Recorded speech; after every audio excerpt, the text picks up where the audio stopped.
Welcome everybody to Space Day 2, the Small Press and Alternative Comics Expo online. Just wanted to let everybody know we are taking out applications for the Space Prize, and I put a link up on the comics market page right at the top near the program link, so that you can get an application and send your books over to me. And I'm going to extend the deadline on that to August 15th. So everything just would need to be postmarked by August 15th. So now we've got what I think is probably our most important panel of the weekend coming up. It's how can art and comics work as advocacy for activists? And a lot of great local people, a lot of friends here. Ken Epstein, Victor Dandridge, Jeremy Stroll, Rachel Miller, Brian Christopher Moss, and J.M. Hunter. So I'm going to just get these guys up here and turn it over to them. So I'll see you guys on the other end. Thanks, Bob. Thanks. All right. Well, welcome to the panel of comics, art, advocacy, and activism. Thank you for joining us today. And I am here with an esteemed guest list of local creators and academics and advocates that are local to Columbus, but also whose work I know reaches far and wide beyond just the Columbus and Midwest area. So what I'll do is go ahead and start introducing them and let them talk a little bit about what they do and themselves, and then we will get on with the panel. Well, we'll start with the hardest working man in comics, Mr. Victor Dandridge Jr. Would you please introduce yourself and tell the people a little bit about yourself? Sure. I'm Victor Dandridge, Columbus born and raised native, representing the South Side like Moss. And I'm the creator of Vantage and House Productions, which is a indie publishing imprint, as well as You Create Comics, which is an imprint designed to help kids and other practitioners make their own comics by showcasing educational value. Awesome. And then we'll move on to Jeremy Stoll. Jeremy, would you please go ahead and educate everybody? Okay. I'm a folklorist and comics creator, and I teach social science and comics history at Columbus College of Art and Design. I also run the Columbus Comics and Zine Society Drink and Draw, which people usually just know of as like the Drink and Draw. And we're usually in person at the $2 Radio HQ, but right now we're just kind of on a hiatus. We tried Discord, didn't really work out, but we might have something new soon. Yeah, awesome. And we're moving on to the Dr. Rachel Miller. Would you please go ahead and tell us a little bit about yourself? Sure. I just got my doctorate from Ohio State. There I teach American literature, film, media, and comics. And then I also teach over at CCAD history classes in comics and illustration. I'm a programming coordinator for both CXC and SPX. And yeah, would have an exhibit open at the Billy Ireland right now if it was open to the public. That exhibit's called Ladies First, and it features over 100 years of women's work in comics and cartoon art. Awesome. And then moving on to Columbus's own, Art Makes CWS Brian Christopher Moss. Thank you for having me, everybody. As like Dandridge, I'm a fellow South Sider. And so, we gotta represent. What I do comics full time, murals, and painting. I'm super busy, so that's what most people will know me for. I've been making comics my whole life, and I'm honored to be here with everyone. And thank you for taking time out for joining us. And then moving on, doesn't like the hyperbole, but I'm going to give it to him anyways. The godfather of Nick's Comics, Ken Epstein. Please go ahead and introduce yourself, sir. Thanks, Hunter, and thanks for including me on this panel and allow me to kind of talk about the framework a little bit. I think most people who are familiar with space know me from Nick's Comics, but today I'm here more from the perspective of somebody who's worked many years in the nonprofit sector and is currently doing a lot of independent and academic research into comic artists and their identity and the social issues that they face. And to that end, I'm going to kind of provide a framework for the panelists today and start the questioning and then hand it back over to you, Hunter, so you can go with it. But what I'm particularly interested in talking with the panelists about today is that a model for creating social change, a frequently used model, is one where you start with problem framing, where you identify a problem, but you also present it to the public, to the other stakeholders in the community, in such a way that they can identify with it and empathize with it. The second step would be problem solving, where you get together and you come up with a proposed course of action to address the problem that you framed. And then the final would be mobilization, where everybody involved takes the steps necessary to enact that solution. And that final bit, I'd like to delve into a little bit how that's often time sensitive. And there are political and social opportunity windows where events happen that allow people the opportunity to enact the change that they planned, and what some of the barriers are there. So if that's not too thick and academic, I'd like to kind of move on with the start at the beginning and ask the panelists, in their experience, it could be their own art form, their own artwork, or artwork that they take in themselves, or even elements of the arts community that's ancillary to the artwork. What forms of artwork are particularly good at problem framing? And just because he's immediately on my right on my view screen, I'm going to start with Yaromir and say, what art forms do you think are good in your experience at framing social problems?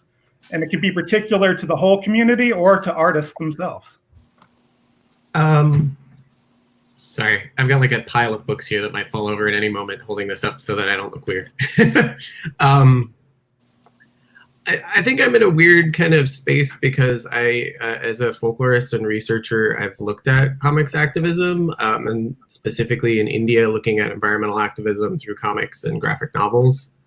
In that context, it's interesting because a lot of longer works have done activist work, but then, so for instance, like Vishwajyoti Ghosh's Delhi Calm really tries to bring to light the emergency period in India and raise awareness of fascism in Indian governance. But then, and also just like racism and all kinds of social issues through fiction.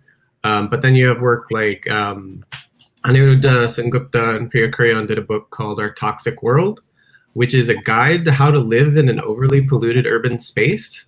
So it's both activist in that it's pushing for change, but also educational and really helpful on a kind of like, how do you eat vegetables that won't kill you? How do you avoid carcinogens? How do you deal with pollution down the street and in the air? And so, I mean, there's lots of ways I think that comics can take on advocacy. I don't know that I would say any one particular form works best, especially when, and I'm forgetting the name of the person I wanted to mention. Gosh, darn it. There's a really fantastic trans zine maker in Delhi who, it's just really exciting to see a lot of the stuff that she's been doing. And then also several other zinesters in India right now. There's so many good works coming out, really doing activist work there that don't look like you would expect it to look based on the history there, or even the history of activism through like political cartooning. Like you could look at the Gacy zine. It's a kind of anthology of short works of comics and fiction and otherwise. So I would say whatever works for the problem, community, etc., is probably going to be the best way to do it. I hope that answers the question. You can answer the question however you like. I'll jump in. I think some of the best work to frame any sort of advocacy ideas are ones that approach it honestly and earnestly, particularly those that, even if they have a particular slant or agenda to them, present the total picture, the total sum aspect of things. In a weird sort of way, I think that as more of a mainstream comic book fan, the X-Men have always been used as an advocacy platform that is talking about the notions of people being different and still finding, justifications in interaction, integration, if not protection, of people that have deferring interests or just outright like hateful ideas against yourself.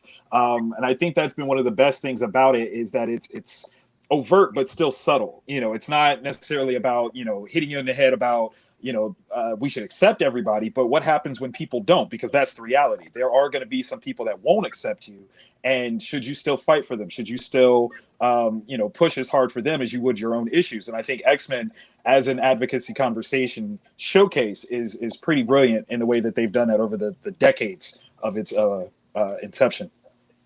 Yeah, I think the early Claremont run in particular was a lot. I think we're in a similar age group of panelists here.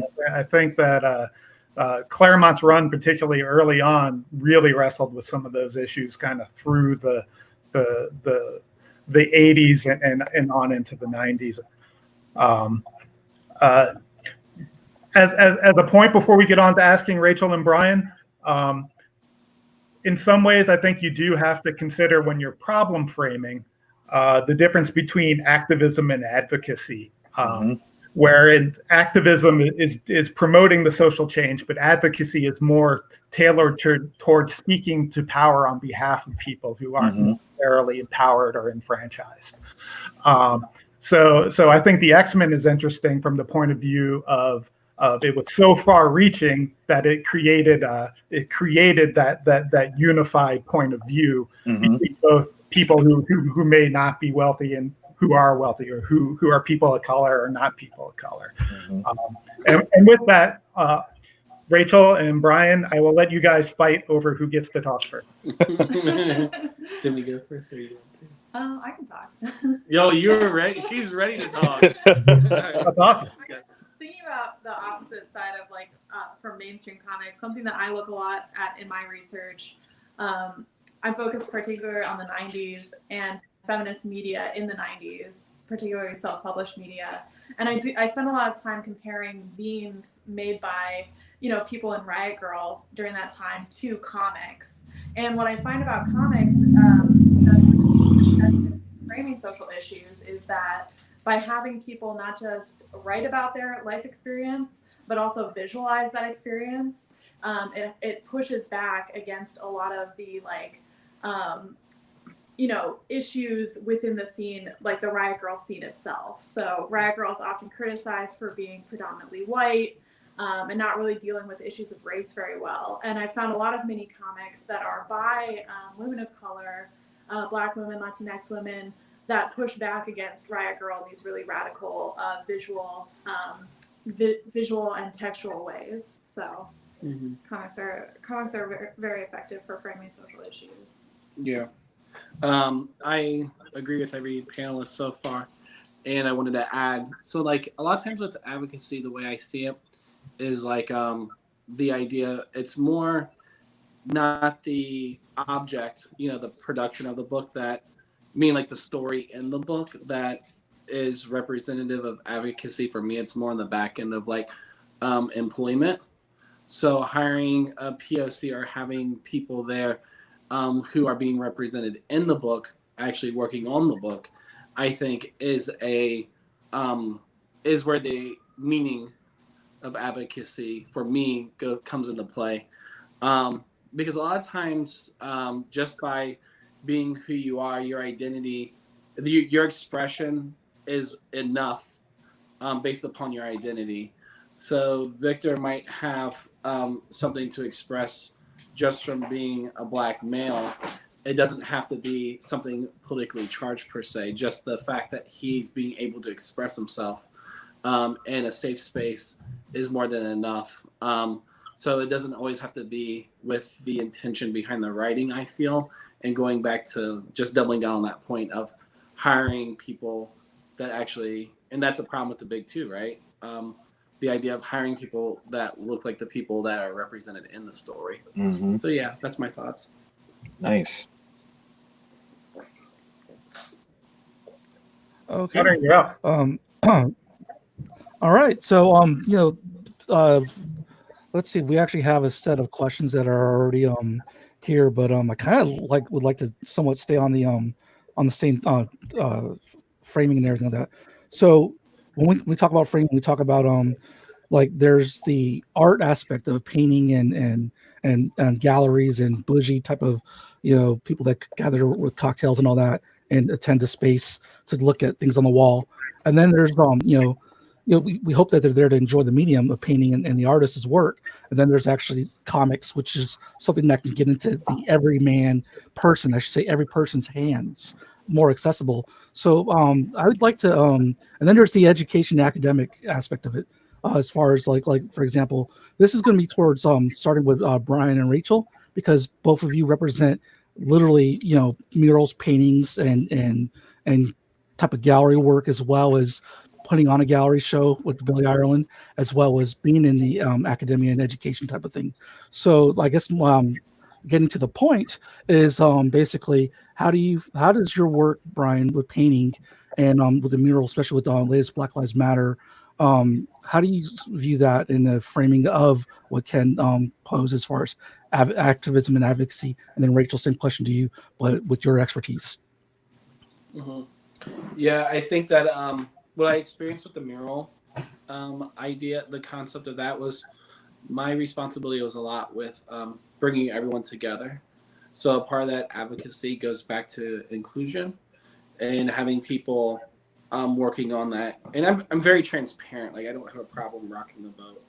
An issue that came up during that time I'll speak to, and this isn't to criticize anyone. This is more in order to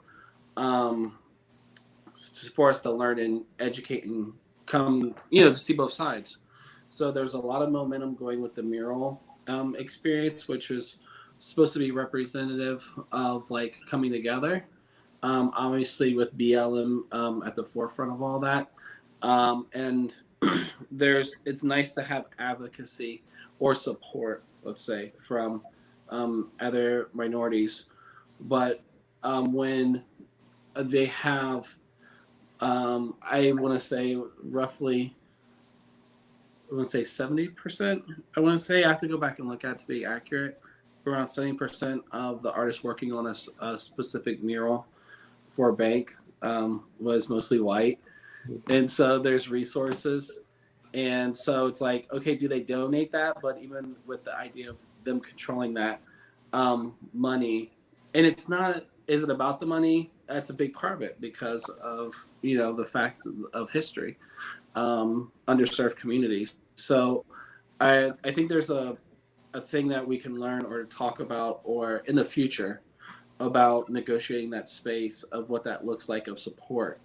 But I think just going back to the original point, the idea of communicating an expression and showing an aspect of African Americans specifically, another side to their expression and their feelings opposed to being arrested and killed, right?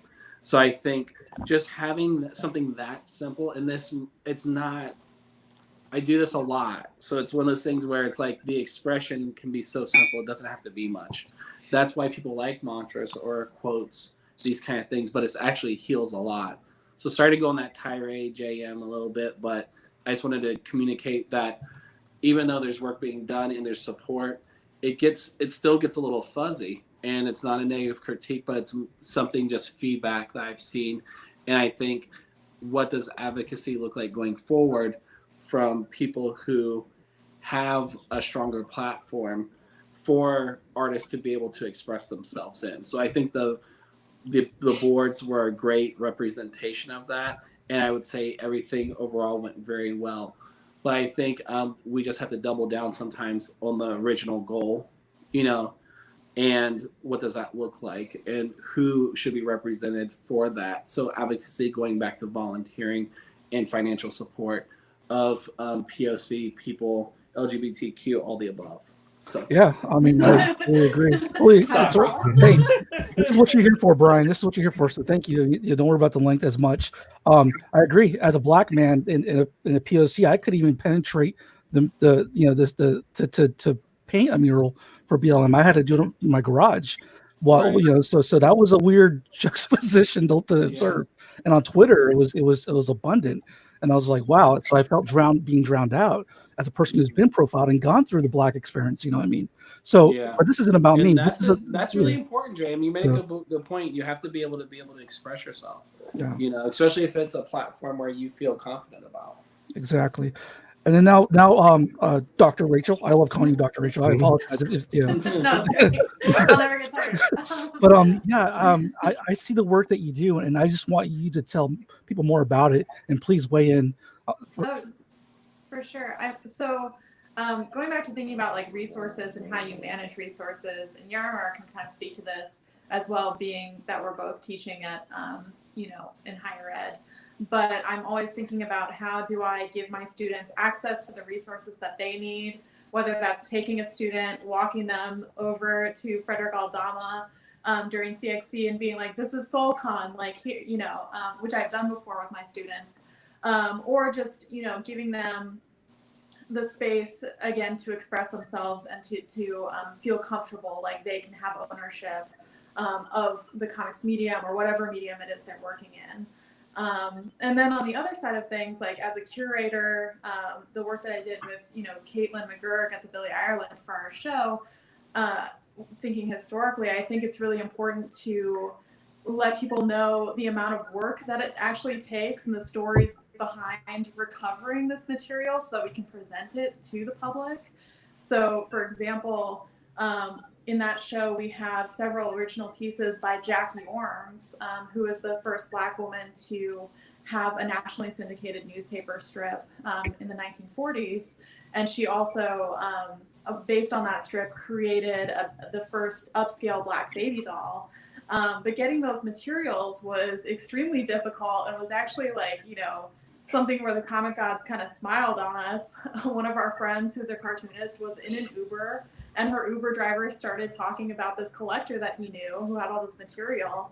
And we were able to get in touch with him, and he owns these Jackie Orms originals. So it's, nice. But it's that kind of having those connections with community members and supporting the community that takes everyone to do this work of recovery. So those are kind of like the two ends that I think about, connecting my students to resources in the community and then falling back on the community in order to do the work of recovery that I'm invested in doing for the comics medium in particular. Thank you. Awesome. And again, thank you. I saw you both in Indiana. Like I said, this goes beyond Columbus as well, as far as, the work that you do. So since you mentioned Jeremy, would you like to weigh in? Yeah. So, because I'm taking on comic stuff from academic side, creative side, and then also trying to do organizing side, like I'm involved with CXC. I've been involved with the Denver Independent Comics Expo in the past, doing the drink and draw and all that. I'm thinking about all of these different ways of approaching it and thinking about it. But one of the most important, I think, right now especially, is something that I've thought about in the past in lots of ways as well. But I feel like it's really important to question our own aesthetics. These things that we see as good or bad are really relative to our culture and to the culture we grew up in and the things we grew up being told were good. So for instance, in doing research in India, it's a very different comics culture. There's a very different history. There's a very different way of approaching visual art, visual culture. It's similar in lots of ways. I mean, it's not like another planet. It's just there are different things that you have to understand why something's seen as good or not good, or highbrow versus lowbrow. Why is this a graphic novel when this isn't? For instance, Arijit Sen did River of Stories in 1994, and it's seen as the first long-form comic there. It's 60 pages. It's not that long, but for that context, it's pretty long. And so I think there's this need to really question what we see as good or not, or worth paying attention to.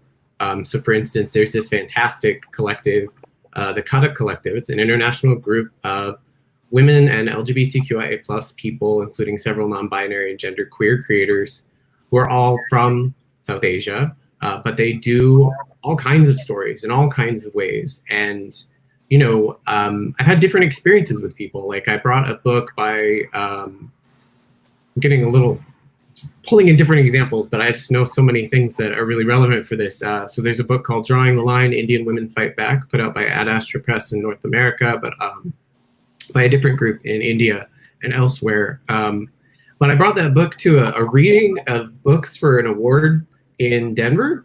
I was just gonna lend it to a friend, and it ended up winning an award because people were like, "Whoa, what the fuck's this? This is cool! I want to read this. Oh shit! Now we all think it's great. Oh shit! This is a really good book. We should award it something. So that was like a really inspiring situation, because the works in that book don't look like necessarily what people would be coming from in the US. But then also, like, in other situations, I've advocated for creators who are in the US right now who might not be here for very long, who are from India, who are involved with the Kata Collective, for instance. And the response has been, well, I've never heard of them, and this doesn't look that good. And I know what they mean is it doesn't look like a Fantagraphics book. And I don't really like Fantagraphics books. That doesn't mean they're bad. It just means it's not my cup of tea. But if we're not willing to take that moment to say, wait a minute, why do I think this isn't good? Why do I think maybe this person shouldn't be at our show? Why do I think this person isn't worth including in a syllabus? Then we're not taking that first step of advocacy or activism, or even just being part of society. We have to stop and question, like, what's our baggage, and how do we try to get over that and include different kinds of work? I think that's so important, especially for Rachel and I teaching students who don't all have our same background. That's the reality of being in the world. So it's really important to bring those into the classroom, into exposition spaces, even thinking about drink and draws. I mean, if you look at the Facebook group for the one we have, it's very specific that nobody's allowed if they're going to be discriminatory or harass other people for anything. Like, it's got to be a diverse, open space so that we can see our aesthetics, recognize that maybe they're kind of stupid and shaped by class, race, ethnicity, gender, all this stuff, disability, accessibility, and try to get beyond it. Sorry, I went on a little long. No, that was well said, though. I love it. And if I can add a little to that, why am I heckling?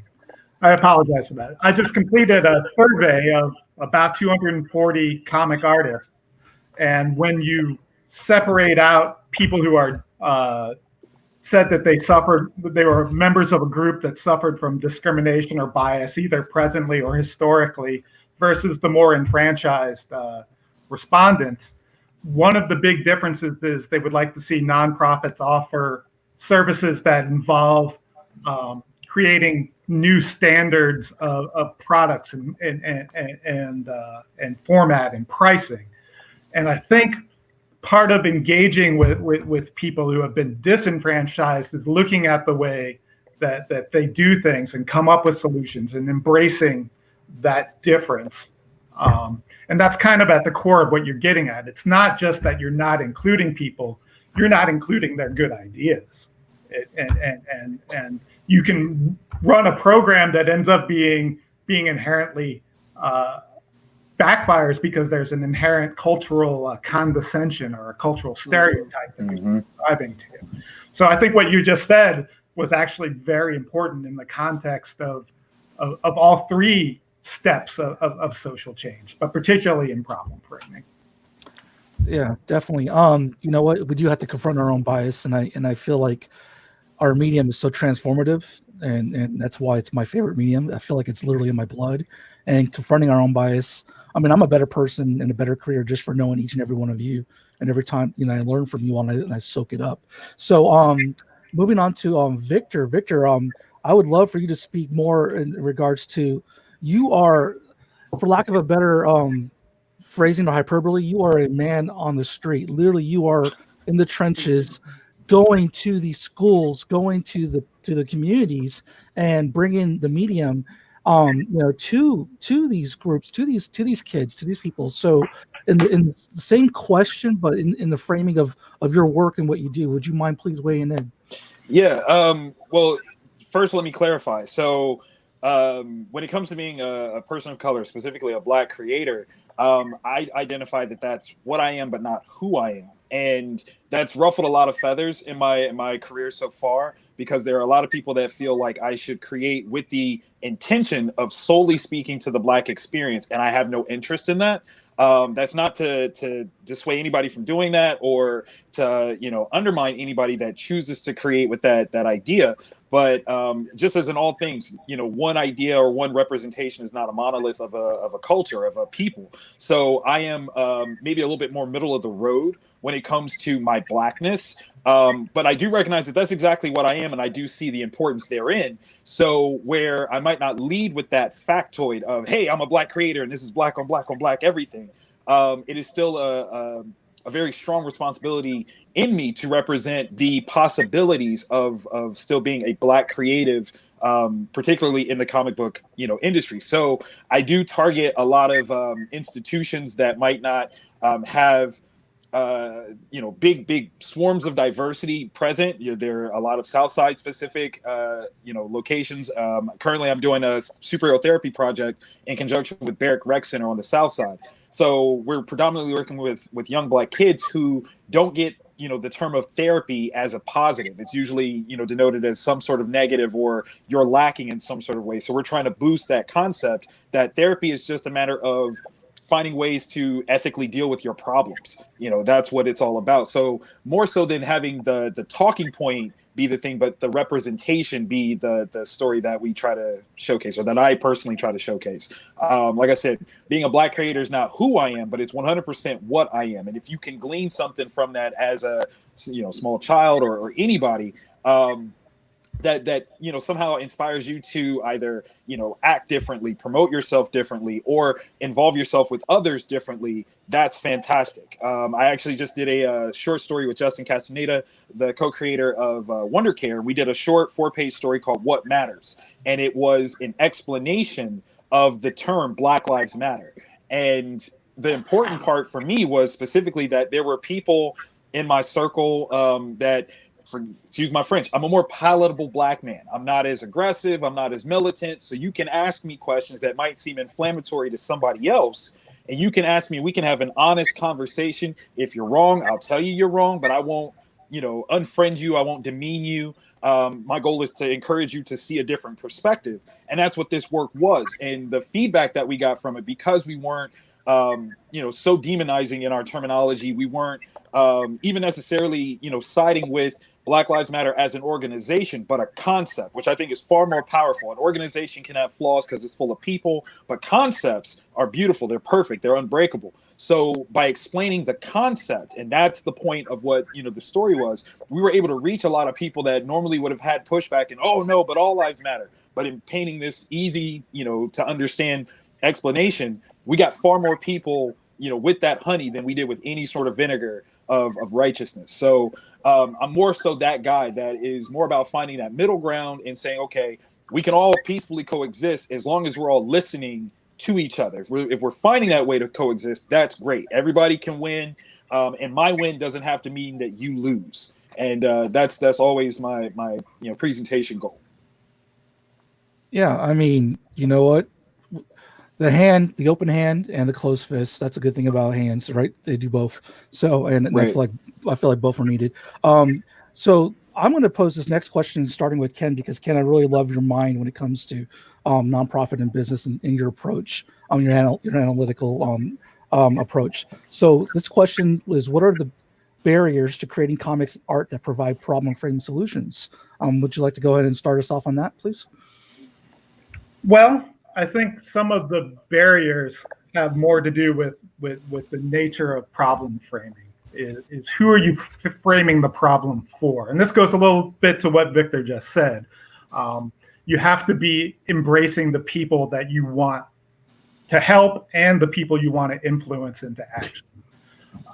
So that's kind of involves a level of empathy and stepping outside of yourself and stepping outside of your issue and realizing what cultural constraints, what constraints of resources, what constraints of history and geography, all of that bring into whatever problem you're trying to address.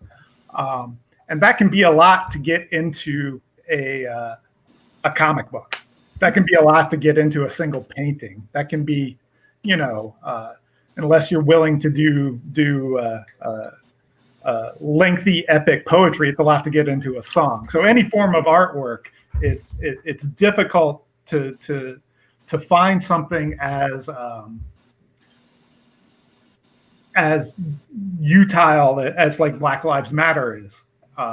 That phrase, which came about fairly organically through social media, later to be an organization and get formalized, is, as Victor said, a very powerful concept, and one that automatically engages people in a way that provides a spectrum of responses as opposed to an inherent yes, no, and breeds conversation after the initial pushback of somebody trying to flip it. The classic "all lives matter," of course, should be viewed as a conversation starter and yes, all lives matter, of course, but it's the Black lives that are being harmed at a extraordinarily horrible rate within our culture. So it's the problems of problem framing within the context of any piece of art is getting all of that across in a relatively small space. I think that's the primary thing, and then the limitations of resources. Activists only have so much time. They all have a day job. They all have only so much money, so they can't necessarily print things out on the scale of Jack Chick, for lack of a better, for lack of a more palatable social change advocate. Okay, well, I'll piggyback off of you and go to actually Dr. Rachel, because you work in an academic setting. You also work for the Billie Eilish Cartoon Museum, and not only that, as you said, that with some of the specific work that you do with Riot Girl, perspectives and women and all that, and we don't just have to keep it about BLM. We need to talk and address all issues. LGBTQ, trans women are being assassinated at an alarming rate. And then there's the border, issue crisis and things of that nature. So this goes for everything. So Dr. Rachel, what do you feel like are barriers, and how does maybe your position in academia, as well as being part of the Billie Eilish and a show like CXC, maybe help circumvent that, or maybe encounter more? For sure. I think one of the biggest barriers to, making art, making comics, all this, and showing that to the public, being a public figure, is how we frame things within shows and within even like the comic book shop, etc. So my work with CXC and with SPX, I'm really paying attention to, okay, are we putting this panelist on this panel just because we need to represent a particular group of people, or can we have a panel that's predominantly people of color and women, where we're having them talk about horror comics, for example, and not just using the tags this is the women's comics panel, or this is the autobiography panel, that sort of thing, but integrating these voices into those panels that seem to be more populous. Again, so I was just talking about this, doing program for SPX. We have a horror panel. I think that will be happening. That will be primarily artists of color, which I'm really excited about. But just thinking about how we're framing the work that these creators do. And then in terms of academia, how do you shape your syllabi so that you're, not just teaching the canon, but giving your students access to the margins? That's always something that I'm really focused on and thinking about. And then even, with the show at the Billie Eilish, our goal was to draw in all kinds of voices from the margins to the center. We have mainstream comic books in there. We have zines. We have underground material. So really just giving people a full spectrum, but then thinking about how we're framing those different sections of the show to point people towards even more resources, if that all makes sense. Oh, it does. Awesome. Thank you. And then we'll go ahead and not have Brian have to follow up. We'll come back to you, Brian. We're going to go to Jeremy, and then we'll go back to finish up with Brian. So I would just kind of second a lot of what Rachel said, especially, avoiding tokenization of people when it comes to organizing panels and organizing syllabi. Like, oh, I have one Black author. That's not enough. That shouldn't even be your approach. You should be reaching far beyond your comfort zone for all this kind of stuff. In terms of the biggest barriers, I think that first thing is moving beyond our comfort zone, getting outside of our aesthetics, like I talked about before, but also making sure that we have community resources. It's been interesting going to lots of different cons, shows, conferences, seeing the kinds of resources different comics communities have and what different comics communities look like. Like in Portland, they have an independent publishing resource center where you can go and screen print. That would be amazing here. Like we have something like that, but it costs around $75 a month, and then you have to pay to be in that space. Whereas with this other space, it's much cheaper. It's $25 a month, and then you can just go in and use it as long as you reserve that time. Normally, not in now times. But or for instance, in Denver, there were multiple drink and draws. There were multiple little sub communities. So if you wanted, to go hang out with people who are really into old-fashioned superheroes, you could go in that space. If you wanted to talk to people about making a web comic, we had a lot of people who did web comics. Even just that notion of having creators having lots of different experiences and tool sets and knowing different things that you could just go ask. That's really important. I would also return to what Brian was kind of saying earlier in terms of making sure you're hiring people, but making sure people can make a living.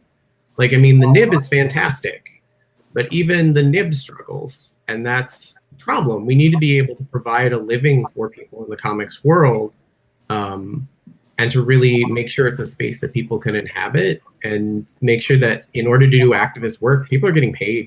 Because a lot of organizations I've seen in the past, trying to do activist work or advocacy and basically saying, well, but you're helping a community, so you should do it for free, or we can't pay you that much, but you should still do it. I think that livelihood aspect is really important, and unfortunately much more important than a lot of comics academics necessarily realize. I think there's an assumption that if you're famous in comics, you can pay your bills. That's not true.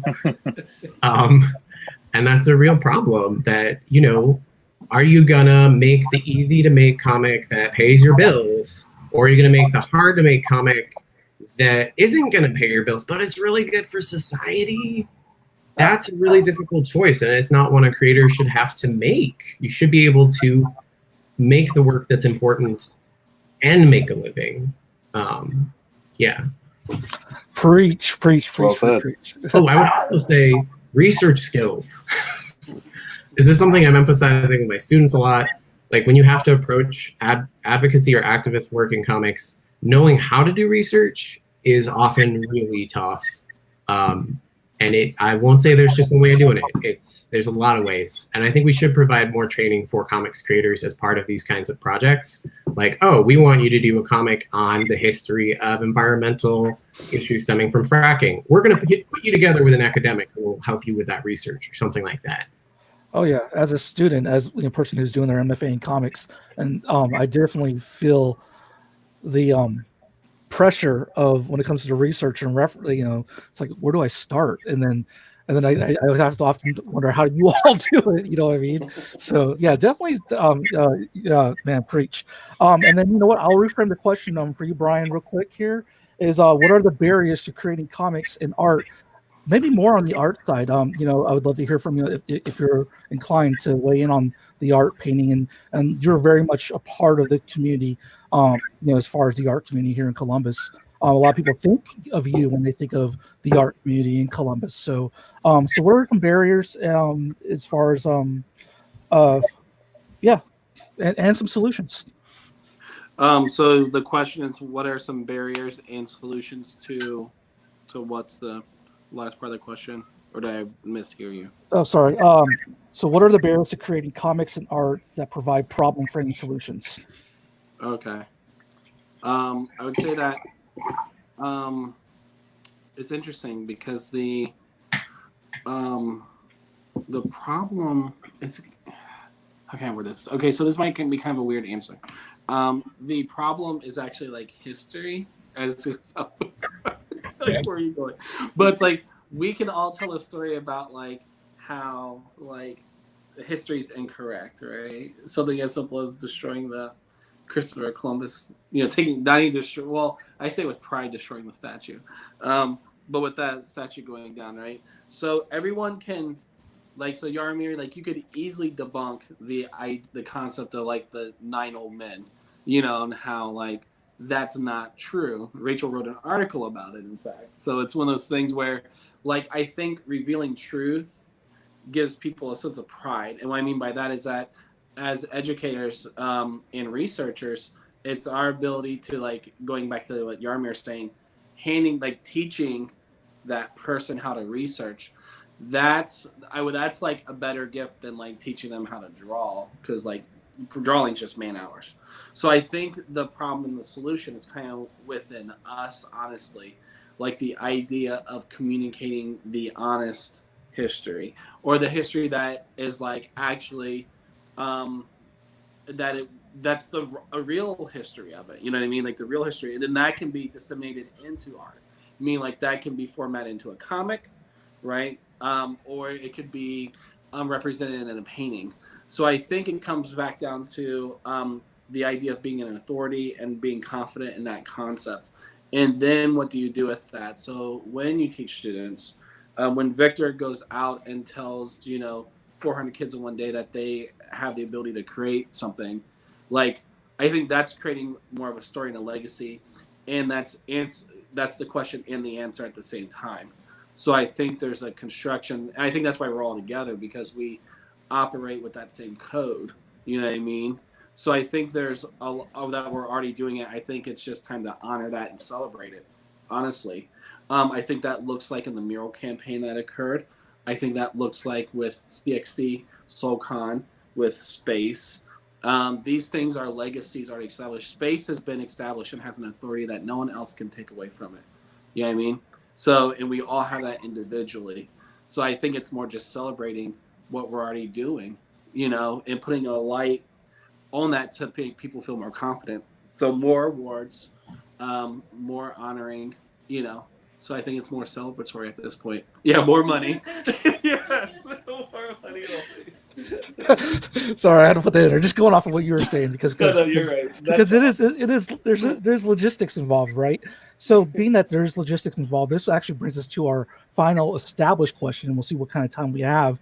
But I can tell you right now, in the comments section, that there are people that are hungry for these materials that you all are talking about. So I think we're gonna have a lot of this discussion is going to continue on in some other forums, and there's going to be a lot of legs to this discussion. I think I'm going to have to track you all down and find more peripherals and more of the materials that you all have done to provide people, because I think people are now really hungry for all this stuff that you all are talking about. And luckily we have a panel where there's lots of material and lots of expertise here. So the final question is, how does an art form that is inherently time-consuming work within the limited timeframes of opportunity windows? Like, what if we get hit with so many horrors in society right now that it's almost like every day there's a new crisis, right? And you haven't caught your breath from the last one, to put it in context of how I go to sleep and wake up. So I guess so how do you capitalize not on the opportunity? In fact, that's a bad word, right? Capitalize. But logistically, how do you make it happen and be effective, I should say? And I'd like to start with Rachel, if you don't mind, and then we'll go on to everybody else. I write comics, but I'm not drawing them myself. So I'm like always teasing Brian. I'm like, oh yeah, I just wrote this page. It's gonna take you like 5 days to draw it, but it's fine. So I think that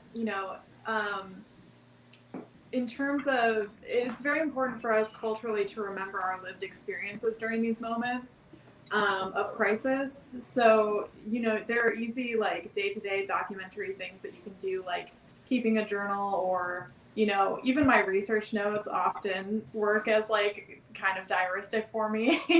I can always look back at them and know what I was going through at that time. So even if you're not taking the experiences that you're having right now and like immediately injecting them into your art and your writing practice, They're still living within you, and we need people who are thinking about these things long term.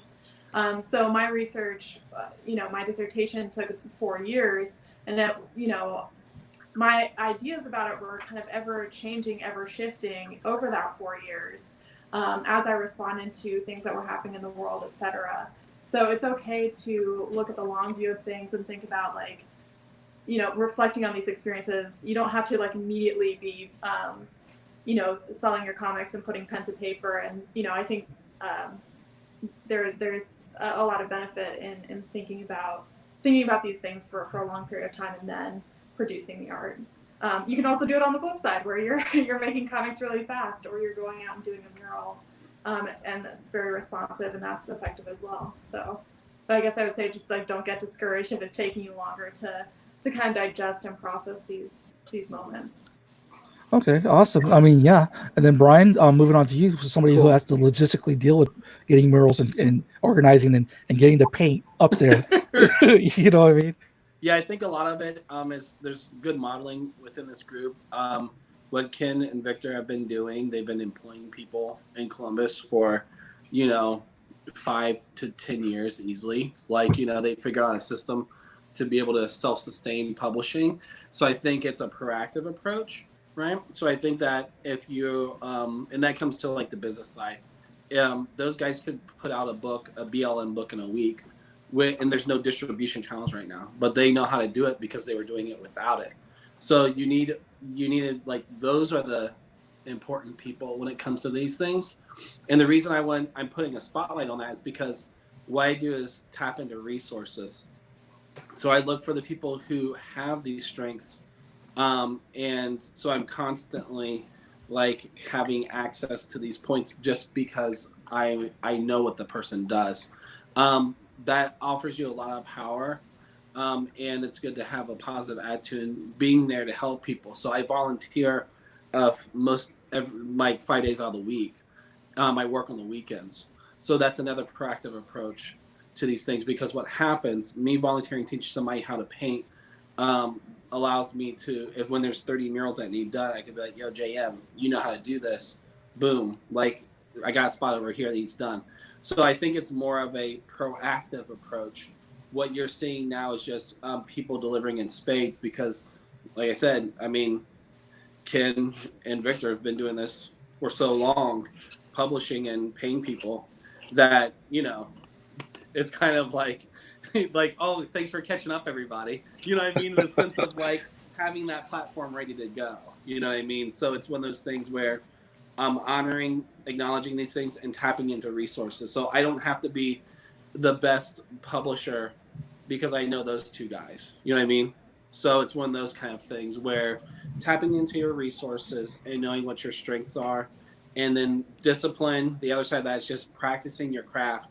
When no one's there, you practicing, you drawing on a wall in your closet leads you to maybe doing $1 million mural one day. You never know. So it goes back to being proactive. So it's just strategical at that point by putting things together. Awesome. Yeah, true. Organically, let's stick with that and move on to Ken and then Victor. Okay. I actually had two kind of related thoughts that build off of the idea that Brian just gave of being prepared. Is if you want to do artwork that encourages activism or advocacy or social change, be wrestling with the problem framing and the problem solving aspects of it all the time and how you might implement it. So when those opportunities that we're talking about appear, you're more ready to go find a publisher or find the people who are willing to do that work. Or even if there's not a window open, do the work and then it's ready for when a window does open. So a lot of being prepared to deal with the barrier of a time constraint is having things ready to go and organized and mentally there. And I think the other thing to remember is that it's also important to continually be struggling with it, because these are social issues, any of them, and they're gonna recur. I was struck by Rachel bringing up the Riot Girl movement earlier and how it in some ways collapsed under the pressure of not being a diverse group of women and not dealing with issues of diversity. But then you think in more recent history, the Valkyries were a group of women store owners and women store employees who wanted to project feminist ideals into the comics arts community. And they too kind of crumbled under the same thing, where they ended up having issues with not having full representation or understanding of the needs of people of color. So the issues, they'll cycle around. And if you're prepared and a new opportunity window opens and you know the history and you know what you think needs to be done, you'll be ready to do it. And so the time constraint isn't as daunting. Gotcha. And then Victor, while Ken is talking about structure and being prepared, I don't think it's I think it's safe to say that sometimes you are a man and a creator of unconventional opportunities and making opportunities. So would you please weigh in? Yeah, that actually segues perfectly into what I wanted to say.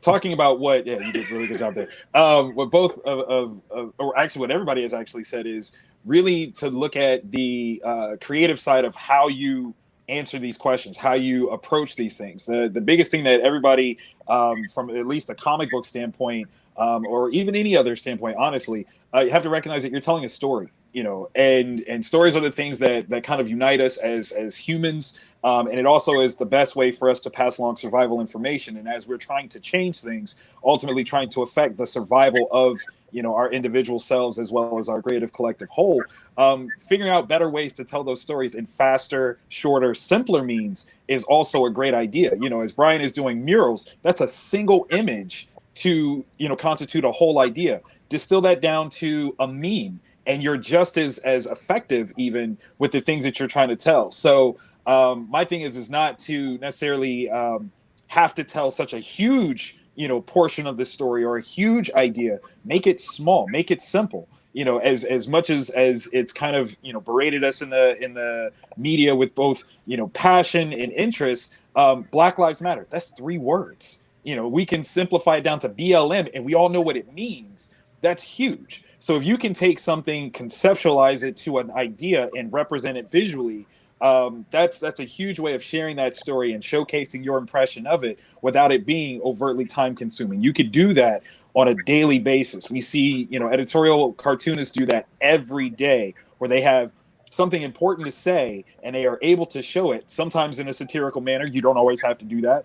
Sometimes in a snarky manner. You don't always have to do that. But there are ways for you to simply tell your bit of the story and only aim to tell it to a few people and allow those people to share it to a few people. You don't have to tell your story to the world in order for it to get there. You can only, do what you can do. So don't try to put it upon yourself to be the absolute change. Just start, be a spark rather than the explosion. That's one of the most helpful things that you can be, because you're not alone in this. We all have these different things that we feel, that we think. And if you can share that, that's what makes the ruckus so loud, is that it's a multitude of voices banding together to say the same thing, not just one person who had to say it the best.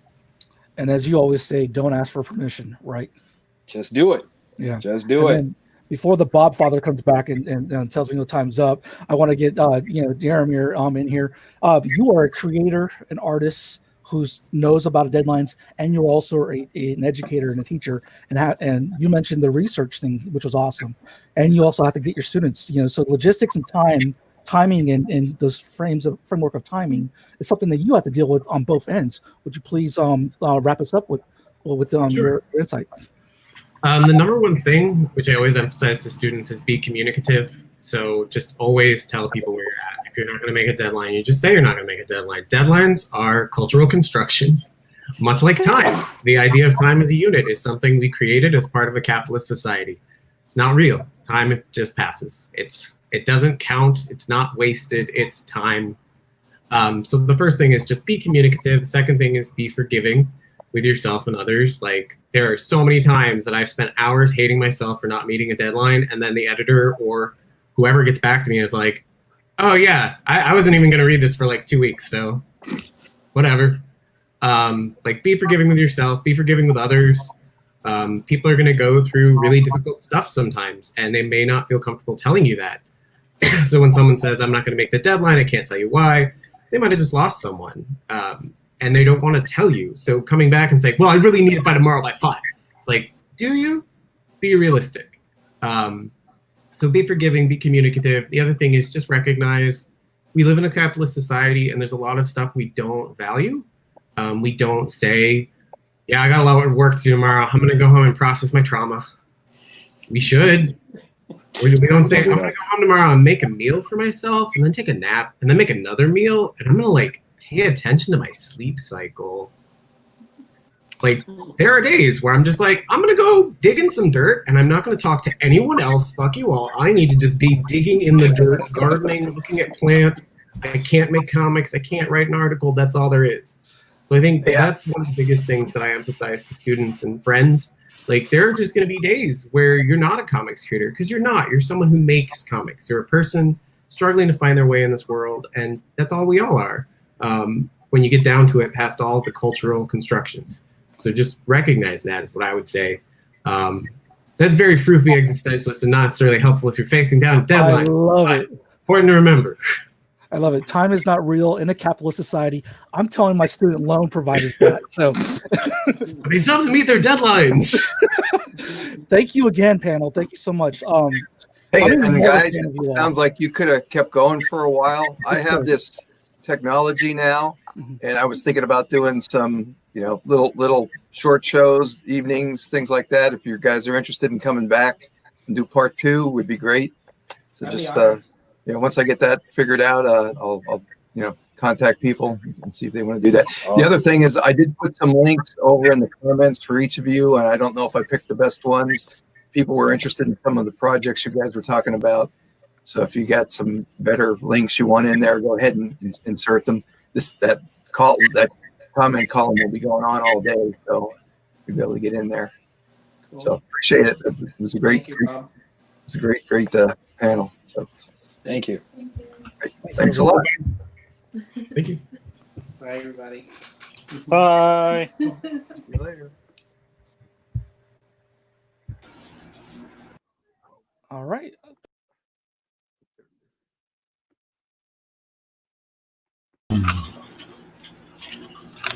Matt. Hi, Bob. There's Jim. How come you're on Jim? Oh, there he is. So, hey everybody, this is our 2:00 panel. Another panel with Matt Frizzell. So I assume from all the okay. Do you have more than one device on? That's yes. With the audio. Okay. It's off. Oh.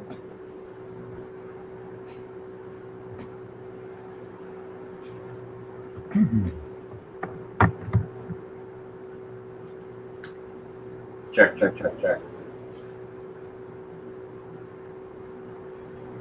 I can't hear one through. Test.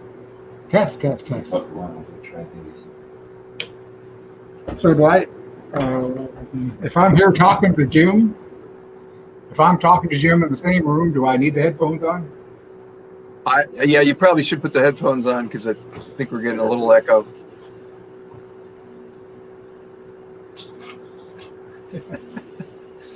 Hello. What are you expecting, Jim?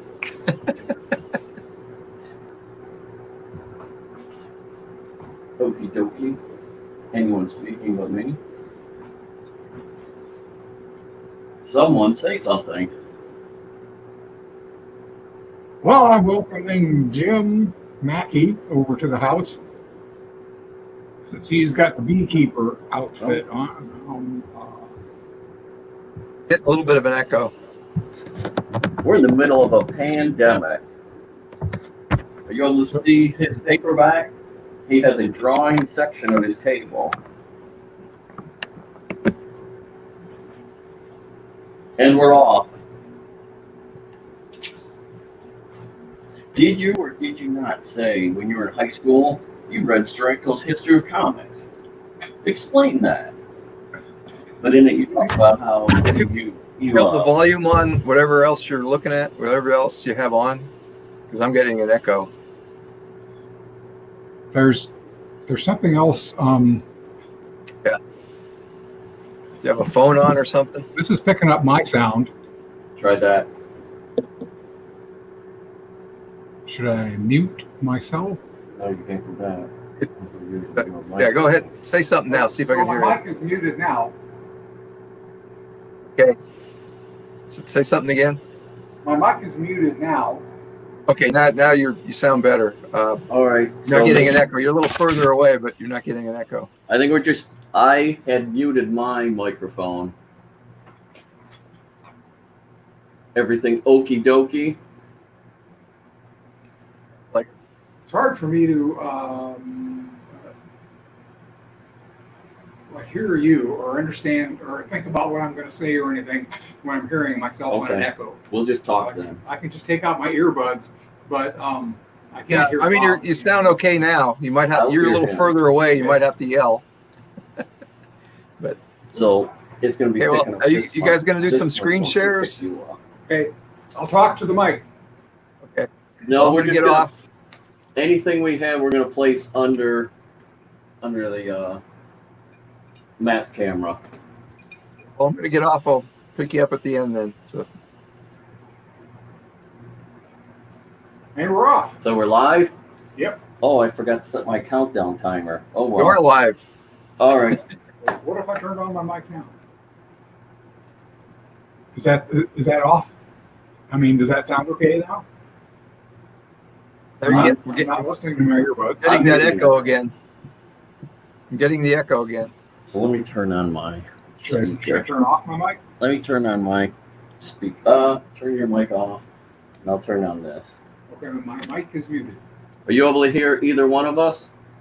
I can hear you. No. Yeah. So you have to turn your mic on. So yours is off? Yes. No, Okay. my mic is. Hmm? All right, say something.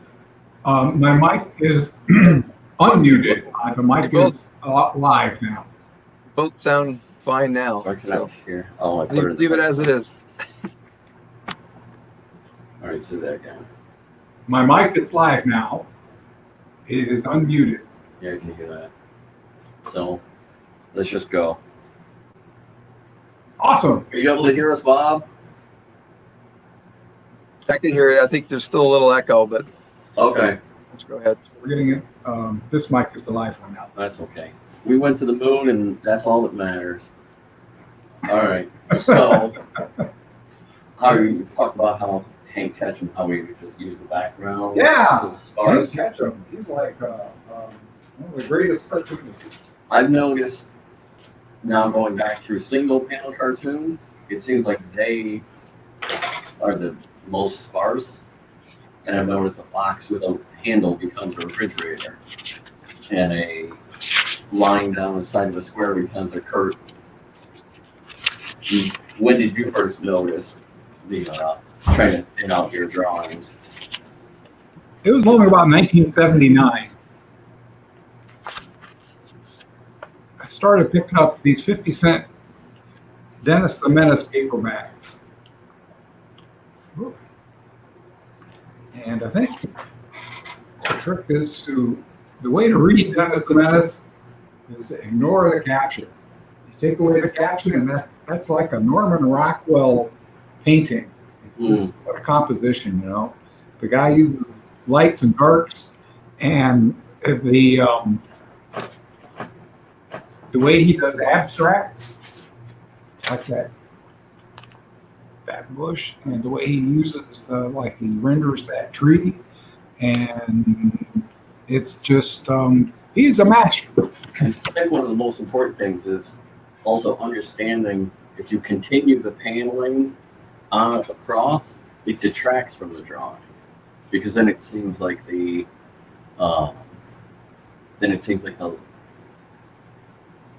it's more solid, like the lines are passing through Dennis and his friend. Yeah. So it's more of understanding what not to do, and then also see how he switches in the shading, and he stops it on the panel. He's a master of white space. Oh yeah. But so you started in Iowa And you got kicked out. You went to Illinois. How did that Went to go? college in Illinois, Yeah. Southern Illinois University. Had you ended up? Did you try to do a strip in the university paper? I did. It was Yeah. a weekly. Okay. You don't have any copies of that, do you? I don't have any in the box here. You think? It's not something I memorable? like to show people. And this is the first time I've mentioned it in decades. So now someone will dig it up. Had you tried to strip a high school newspaper? No, Okay.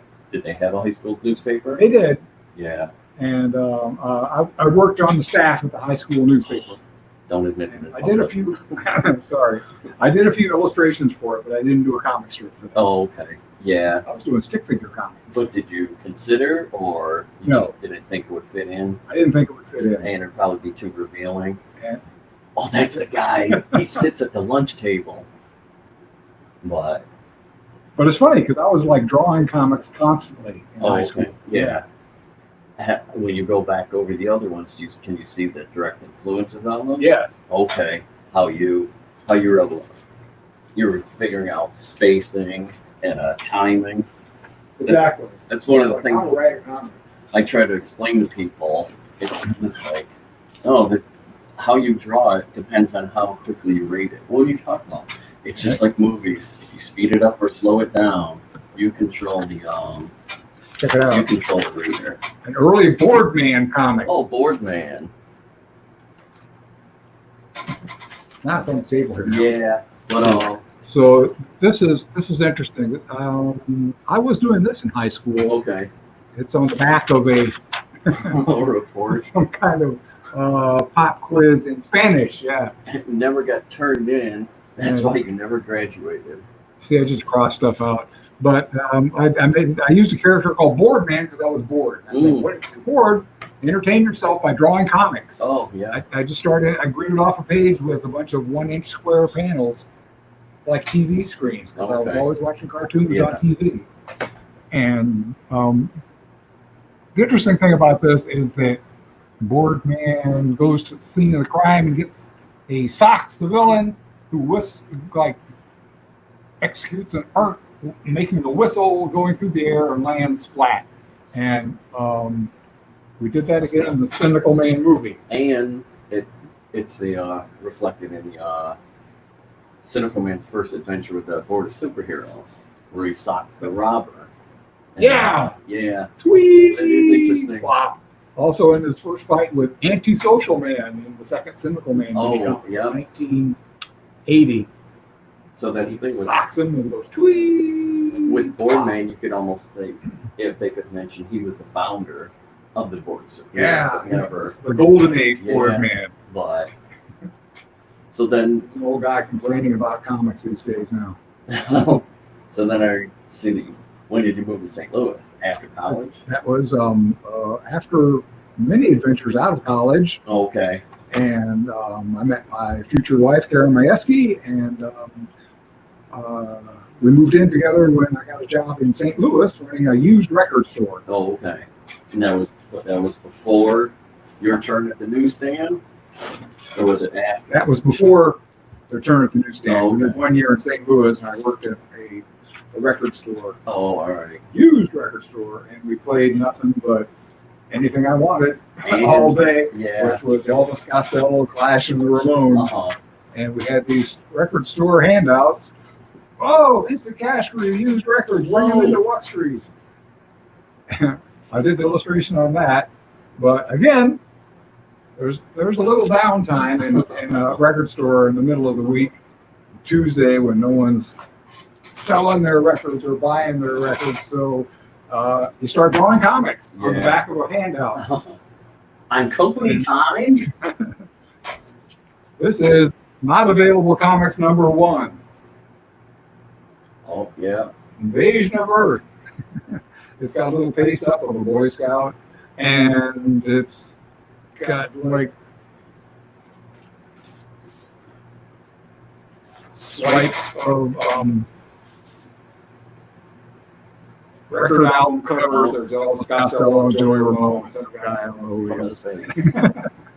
The And so I did like I just started making it up as I went along and did 5 pages. Okay. 1, 2, Yeah, you 3.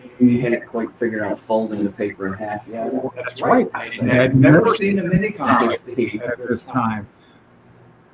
We ran these off, and I went out up and down Euclid Avenue where we lived and where the record store was, and we stapled them up to telephone poles and taped them on the vacant buildings. Okay. And it was like totally punk. We're really punk. We're doing punk comics here. But not where it said post no bills. You No. avoided that. No, That's- it was just posted over that time. Yeah. And So I got 5 pages. from the record store, that's where you got the name of your company. Because I noticed we're selling used records, if they were in short supply, if they were collectible, Oh, and there were fewer of them, yeah. you could get more money for them Because they weren't that many. and now When they were not available, when things are not available, things become more valuable. So instead of saying world's finest comics, or it's really good comics, they're just not available. So, they're the best. destined for scarcity. Yeah, destined for scarcity comics. So from that point on, when you would move, was there any comic scene there? Or it was, as far as you know, you were the only person drawing on paper at the, I was the only cartoonist that I knew. okay, That one year we lived in St. Louis. okay, yeah. There was like a bunch of punk rockers. Then did you go to Charlotte from there? Then we moved to Minneapolis from there. Minneapolis, okay. There was a bunch of cartoonists there. Is That that place where- was packed with cartoonists. Is that where Wednesday night cartooning started? Yeah. Oh, okay. We- Which, Dave Steinleck and 2 friends whose names I can't remember. Sorry, guys. and I'm 64. Wednesday is See the, if your computer's still on. Yeah. Wednesday is the proper cartooning night. It's always got to be That's Wednesday. right. Like Wednesday is We Prince did it on Spaghetti Thursdays Day. for a while. No, I don't want to hear that. I Wednesday. had a deadline on Wednesday. Wednesday is Prince Spaghetti Day, and Friday is Prince Macaroni Day. But getting back to that, how did it end up? Where did you see the first other cartoonists just in the wild spotting them? Were they posting flyers almost like you? How did we meet? I had a job at a newsstand in downtown Minneapolis at Schindler's Reedmore. Oh, okay. Huge newsstand, comics outlet, bookstore, place to buy your biker magazines, Okay. great pornography, Oh, yeah. and underground comics. Oh, So if you wanted to check out all the comics, yeah, you had to go to Schindler's Reedmore. And I probably crossed paths with Dave Steinleck there. Okay. He told me, and probably had my Cynical Man mini comics. oh, okay. Because in St. Louis, I got a mini comic in the mail after doing like 5 issues of Invasion of Earth and Mhm. 5 issues of Space Cadet. No, Somebody sent me a mini comic in the mail. so you just had those printed and then just stapled them like normal magazines? Or are they just loose sheets? I discovered the first Kinkos in St. Louis. Okay, And so they were high quality photocopies. okay. And they're stapled on the side. Oh, all right. So that literally is just a flat copy. Yeah. How long had you been doing it before you folded paper? Once you were tired of having carrying the full sheets around? This came out in May. Yeah. There's a date of November 79 on this, and May 1980 on this. So sometime was it you had a window open and the page 4 months. folded itself over? Yeah. Eureka! And that was you're off and running. He wrote me a letter on the back of a uncut signature. Mm, His name is Walt Rogers, and the mini comic was just another 8-page wonder. okay. Number 5, I think. Then he wrote me a letter on the back, and I realized, wow, Did he use the description? This is a mini comic. no. Oh, He sent me his mini comic, and he said, I saw your ad in the buyer's guide. You want to trade? mm. So I said, sure. And oh, by the way, I bet you, because after doing Arnie Arnold's Space Cadet, we started doing a stick figure superhero comic again, like I did in high school. My mic's muted. That's Can it. you Should hear be me? okay. I can still What's hear you going though. on? You're good. Just go. You were getting a lot of echo, so I had to shut was one of that? them off. Repeat that. You were getting a lot of echoes, so I had to shut one of them off. Okay. All right. You can still hear me all right now? Yeah, you sound much better with just the one mic. Roger, Houston. You can hear both of us? You can hear both of us then, right? You have to say over. Over. Yes. Over. Yes. Roger, over. You're good. Roger, Okay. over. Thank you. At what point? So like I was having a punk period, right? Okay. I revived Arnie Arnold's Space Uh-huh. Cadet, which was Yeah. like another high school Okay. comic. And I started doing a stick figure comic like I did in high school. But it was like another one-page stick figure comic. It was like gridded off into 1-inch Okay. square panels, and I did 2 issues of not available comics. And then I repurposed those pages into a mini comic with the pages laid out like so, Oh, okay. and then you can cut the whole thing in half, Yep. and fold it together. What did you have to do to staple it? Bend the paper? Nope, I Oh, put a you staple side on the staple? side. Oh, okay.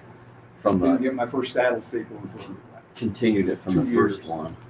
The and that's then you probably found out the time between this page and that page. There was probably a difference between a page and a comic. You have Say again? him lay this out, draw it, ink it, everything like that. There was probably what was the difference in time? I didn't notice. Oh, okay. But Time vanishes when you're just Well, having fun. but also And I didn't do a lot of penciling and laying out or thinking Oh, about just went. what I was doing. Mostly, I made it up as I went along. oh, okay. I'd draw this panel. And then I said, well, what's going to happen next? And then I'd draw that. I'm moving to the next. Yep. And then when I'd get down here, I'd think, well, we need something to finish it up with. And I'd cram in the ending at the end. Yeah. The end. And that was my punk period. Oh. And I thought I was going to do like another 4 issues and collect them into an annual, like the first 2 not available annuals, Oh, okay. and then move on to something else and be a professional comic book Uh-huh. artist. However, But I put a bunch of these, the first issue of Cynical Man, out on the counter at the record newsstand store. or record store. I was still in St. Louis Okay. when I did this first one. I put them out on the counter, and a guy came by to buy his record and said, how much is the mini comic? Yeah. I said, I don't know. No one's ever asked me that. Oh. How about 25 cents? Uh-huh. So that guy handed me a quarter Whoa. for that mini comic, Mm. and that was the first time I'd ever made money off my comics. Oh, okay. And the lights came up, and the band played the theme to 2001 Yeah. Space Odyssey, and I've been doing this ever since. I thought you were going to say it was a quarter and he gave you $1, but you shortchanged him, so that's why it cost us 50 cents. It's like, that's the price. you don't count your money. No receipt. So There were how many people were in that group? Kinko's was only charging 5 cents Oh, okay. for comics, or for copies. Back Yeah. How many people were in your first comics group? Back in Minneapolis, there Yeah. was 1, 2, 3, 4 of us. Okay. Pretty regular Yeah, every And- week, and every a coffee. Wednesday. at a coffee shop. It was at some guy's house. Oh, This was okay. before coffee I was going to shops. say, There was a time when people would drink coffees in their you'd have home. to go to your kitchen and get a cup of coffee. Don't Don't. You went to a restaurant, all you got was like burger, fries, and shake. I don't want to hear these horror stories. And say, give me a cup of coffee. They'd say, Yeah. what? Do you want fries? You're going back to that part of town where they let you drink coffee. Coffee? We're gonna have to put fries and a burger in it. Well, I'll get that then. We don't deep fry coffee. Yeah. So then, when you made your next move, where was that? What's that? And then you went to St. Louis. Then after 3 years in Minneapolis, Okay. where I started doing like spin-offs Okay. of Cynical Man. Yeah. And So you were expanding your IP.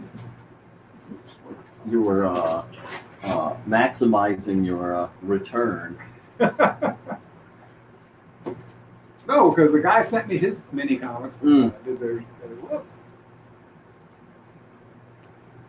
Second issue of Cynical Man had Antisocial Man in it. Oh, And I got a letter in the mail from Walt Lockley. Oh, okay. Oh, He that said, early. Wow. Yeah. Can you? I really love your comics. Here's some stories. You want to draw them? And I said, well, how about drawing some or writing some stories about one of my characters? How about Okay. doing Yep. Antisocial Man? What year, roughly? 80 something. Roughly 85. 82. 82. Way back in So the this is the Minneapolis address. 20th century. So he wrote a story about Antisocial Man on the Love Boat, Oh, okay. and that was the first spin-off. Where was the? And also got Karen to do stories about Cute Girl, Oh, okay. That would work out. and another fellow named Randy Carpenter sent me some stories about Stupid Boy. Oh, so you'd set up your The own. Stupid Boy spin-off in the Raleigh years, and that was pretty much the non-available universe. Okay. So you were expanding it for your. So you set up your own sweatshop with everybody. Everybody, you come and crack the whip. Joe, get those panels. I want to see those moving. Move those pens. But so then when you how long? So you stayed there 3 years, Yeah. and And then. then Karen got a job teaching All right. North Carolina State in Raleigh, North Carolina. Okay. Yeah. And so we moved to Raleigh on So- Whim and a Prayer. Is that culture clash? And it was quite a culture clash. Was it Mayberry RFD? Yeah, it was like that. The local punk. He doesn't tuck his shirt in. Oh my goodness. We better follow him. Super hot and humid. Uh-huh. After the first winter, Yeah. after living 3 winters in Minneapolis, Yeah. the first winter in Raleigh, I liked it just fine. Oh yeah. What about the summer? And the summer wasn't much worse than summer in Minnesota. Oh, It okay. did last longer. Yeah. It started sooner. Okay. And there were lots of comics artists Oh, okay. Yeah. in North Carolina. Why do you Turns think out. that was? Do you think it was like the big two? I Once don't they know got- why. Once they got established, they'd leave New York. Could be, Oh, but okay. it wasn't established artists. There Oh, was like okay. a bunch of upcoming Oh, artists. okay. Yeah. People that were like in the new ground level comics and, Okay. and the new independents and black and whites after Teenage Mutant Ninja Turtles. What year was that? Early 80s sometime. Well, it was after. Was it before 86? 83? I think it's after. But Wasn't it from Dark Knight? No, I don't know. yeah. I don't know the above But ground. Syllabus and ElfQuest had already shown the way Okay. that you could make your own comic books. Yeah. Yeah. And there were like a bunch of people in North Carolina trying to do mainstream level work in black and white comics. Okay. And that I had tried to include myself in that number. And you think it was because it's a university town? It was a university town, and Yeah. but people Just all over the state everybody? were doing it. It Oh, was okay. also when I started going to Comic Cons, because there Okay. was like a lot of little one-day shows, Okay. and they needed guest artists. What and was I was going to ask, what was the first con that you tabled at? It was in Raleigh. It was out at Fairgrounds. It was a Okay. one-day show, Yeah. And it was Come in, set up your tables. We need a guest artist. Oh, well, let's get Matt. oh, okay. So I showed up. I said, well, we're going to draw stick figures. Oh, so you I got these headlined. mini comics to sell, but nobody's going to pay me to do a stick figure What? con sketch. But So I said, you draw Cynical Man on this post-it note oh, for so you me, started that early. Okay. and I'll give you a free mini comic. Oh, okay. So I didn't have to do con sketches. Oh, all right. And then other people started like getting the idea that their artwork has value. Oh, because okay. I can draw a stick man just like you. Like anybody can draw these, right? Uh-huh. I could draw this. Well, do it. Okay, Oh, so there's yeah. Cynical Man. There's a mini comic, and then this little mini comic, people are like walking around with their Cynical Man mini comics Oh. with them. But it is amazing. I've got a mini comic. It is And they amazing. look like they were amazingly popular. Okay. I hadn't sold a mini comic Oh, all day, all right, but all right. everybody had one. Oh, okay. But what's interesting is the right at your first convention, you're already headlining it, and with the It was a little one-day show. Yeah. from being at conventions with you, everyone will say, all I have to do is that. And then I'm amazed how many people refuse. They're too intimidated to scratch lines onto a post-it note. Or it's like, draw a circle and no, there it is. Go ahead. But they're just, oh no, I'd rather pay for it. Oh, just put a circle in. But I'm amazed how many people, I wonder if it's like public speaking, where it's like, oh no, I never Yeah, did well, that. it's never a good idea to get too involved in someone else's weirdness. Well, I suppose. Somebody came up and said, "Hey, what do you think of this?" Well, Oh, no thanks. yeah, I would. Don't get me involved in this. I would like you to take that away from me. So anybody that says, "No, I don't want to draw Cynical Man," I just say, "Okay, next person." Yeah, yep. I got plenty of post-it notes. Oh, okay. What was the at each place where were you getting your comics? Was it a comic shop or just off newsstands and stuff? Mixture of both. Oh, okay. There was a good comic shop in Durham, and in Chapel Hill, and a place in Raleigh. But mostly I remember the place in Durham. Okay. Not well enough to tell you the name. Yeah, but what? And off the newsstand, where I happened to work at a newstand Oh, for the first yeah. 2 years. Yeah. What struck you? DJ's Book of News Oh. on Hillsborough Avenue. It's probably still there. Hi, Russ. What is it that struck you that they had the not only the comics you look for, but they had like back issues, or Yeah. that they were cooperative? It wasn't. If it's not out, we don't have it. They had like the all those black and white independent comics Oh, okay. that weren't like newsstand distribution. Oh, okay. We Yeah. still got our comics at the newsstand off a truck, Oh, yeah. like bound together Oh. with plastic tape, Yeah. and throw them off With- onto the Then stem. you'd have the newsboys, comics, get your comics, extra. But yeah. It's always on Thursday, New Comics Day. how big was that comics group in Raleigh? With just people would come There- and go? Or? I didn't hang out with grown-ups Oh, okay. in Yeah. Raleigh. I started teaching doing a Saturday cartooning workshop at the Sertoma Art Center. Oh, okay. At Sertoma Park. And Yeah. So like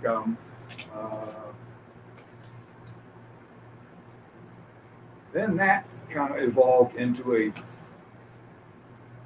weekly Saturday cartooning group, and it was mostly populated by kids that went to my cartooning class. Cartooning on a So- Saturday? Yeah, Okay. yeah, it was not on Wednesday. Okay. Well, Wednesday is for adults, like Adult Swim. Yeah, Okay. And when they come home from work, you got to unwind by making their comics. That boss. Oh, he can't stop me from drawing on this paper and folding and stapling it. And then I'll show him overthrowing the corporate structure. Yeah. So then from there, is that when you went to Detroit? yeah, For a 5 while. years. My wife got accepted to grad school in Ann Arbor, and so Okay. we moved to Ypsilanti. Oh, okay, yeah. All right. because the I'm trying It to. was like 88. I'm just not sure what year, because I saw one of your comics, and then I saw a review of it. But if I had to guess, it may have been 90, 95, 96, Mhm. 97, or 98. You were in Detroit. They do kind of blur together Yeah. after I got here. You were in Detroit, I think on Bristol, Yeah. and yeah. So Near Hamtramck. Okay, yeah. So I wrote you a letter and said, "Oh, if you need any help with that, I know where the letter is, but it was too much trouble to dig it out." But you're at the Shadow Box. At that time, I think I literally said, "Hey, where's Hamtramck?" And the answer was, "Why would you go there? Not you just go down the freeway 7 miles, and there you are." You know, is that so? With the when did the 5 o'clock shadow start? That was like as soon as we got to Ypsilanti. Oh, okay. I looked up the first local cartoonist I could find, and it was Terry LeBand. Oh, He okay. was doing comics in the Ann Arbor. Which paper was it? Was it the U of M paper or the Ann Arbor paper? And that was when Probably you both. actually did research. No Wikipedia, no searching. You went out searched. What did you do? You look in the phone book under cartoonist, right? I picked up the paper to look for who's what comics are in the local paper. Oh, okay. There's a guy, Terry LeBand. Oh, okay. I've never seen him before. Oh, he's a local cartoonist. Hey, you want to like hang out at the coffee house? I forgot the name of the coffee house. Well. What's the one on Main Street? We'll just call it La Coffee because that's probably what it was called. Or it's called Grinders, but that was a different. They had a different connotation with it. So how long did you stay in Ypsilanti? 1 year. Oh, okay. And then from Ypsilanti, what was the group like? Then we got the lay of the land, and we realized that Ypsilanti is just another college suburb town, and down in Detroit there's an actual Polish community. Oh, okay. And we should move there. So we did. We found a place for rent over just across the border in Detroit on Bristol Street. Okay. And we lived there for 10 years and bought a house. Bought the Oh yeah. Casa Fazell. Oh yeah. Mansion. Oh, but you're jumping way ahead. All right. So like 10 years. Yeah. So in Bristol, and that's when we started eating in coffee houses. Okay.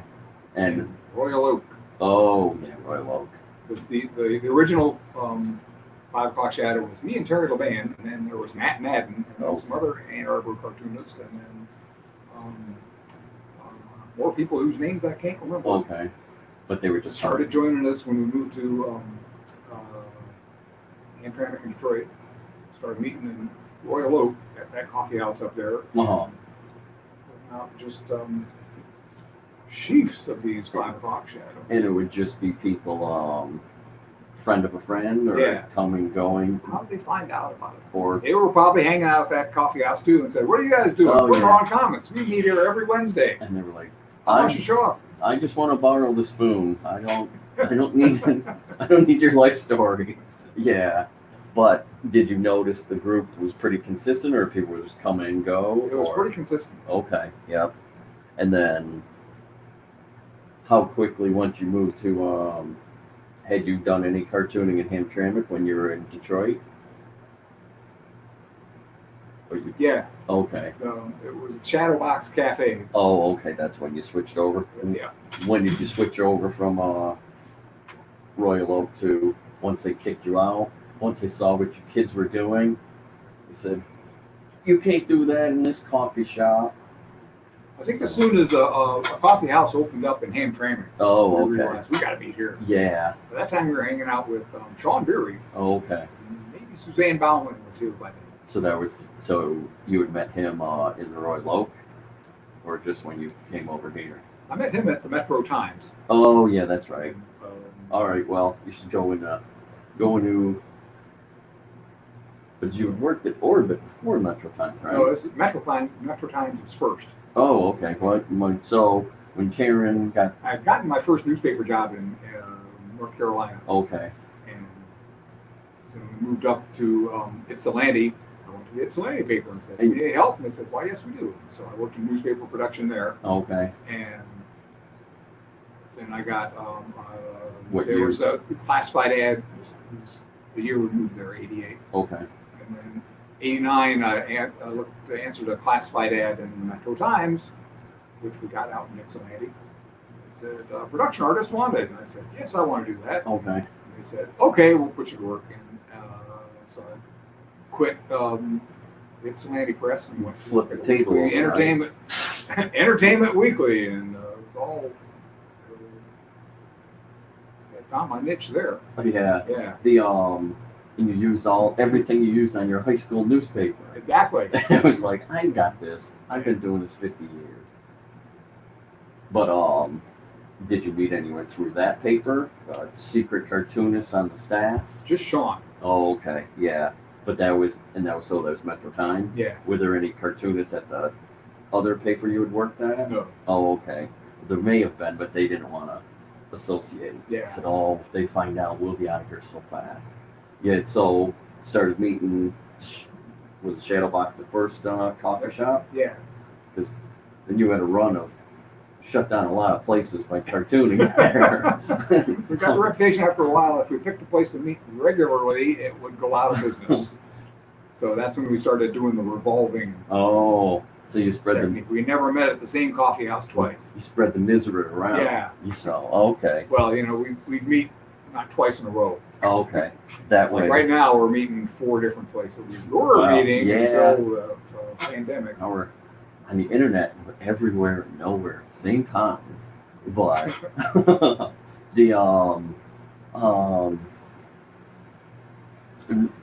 what did you think of how many people at that comic scene when you found it in Sean was he already in a group? No. Okay, so you two started cartooning in Hamtramck. Yeah. Okay, the downfall of the city. Matt Madden was already in the group then. Okay. And maybe after Sean came Todd and Kateri. Okay. And Dean Williams was in there, and Ken Small, doing it all, and no other women I can think of until Suzanne. And they would travel, or were they pretty Todd local? Kateri lived in News Center, or near Wayne State, and eventually moved to Hamtramck. Oh, okay. And Suzanne was based in Waterford until she moved to Hamtramck. Oh, okay. And she would commute the cartoon? Would she commute the cartoon? From Waterford? I think she came down from Waterford. Wow, dedication. Me, I only got to get You 6. better confirm that. I don't know. Okay. It's kind of foggy on I where only, and when we first met I Suzanne.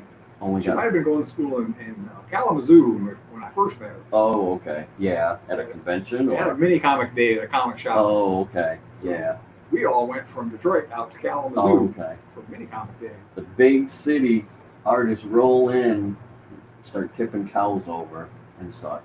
Yeah, and then of that mini comic day, was she the only person that you'd met through that?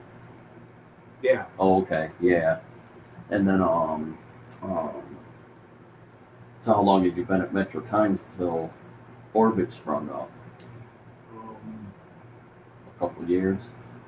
Orbit was already going, Okay, but eventually I got fired from Metro Times. okay.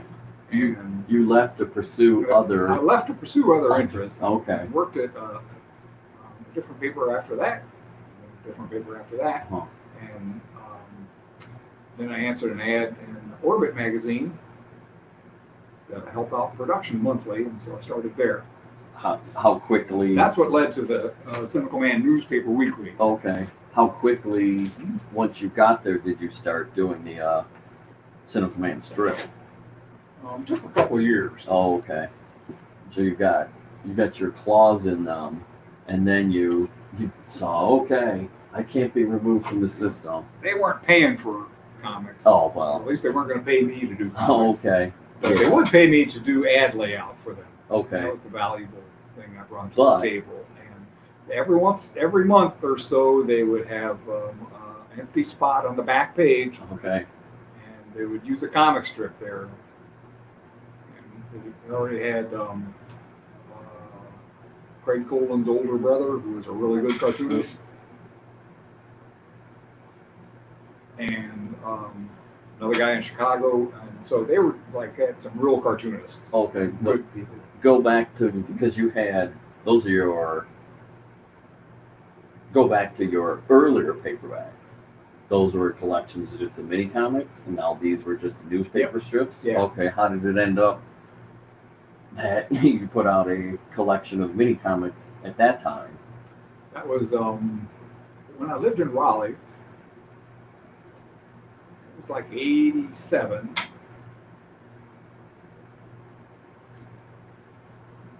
A guy contacted me. He was starting up.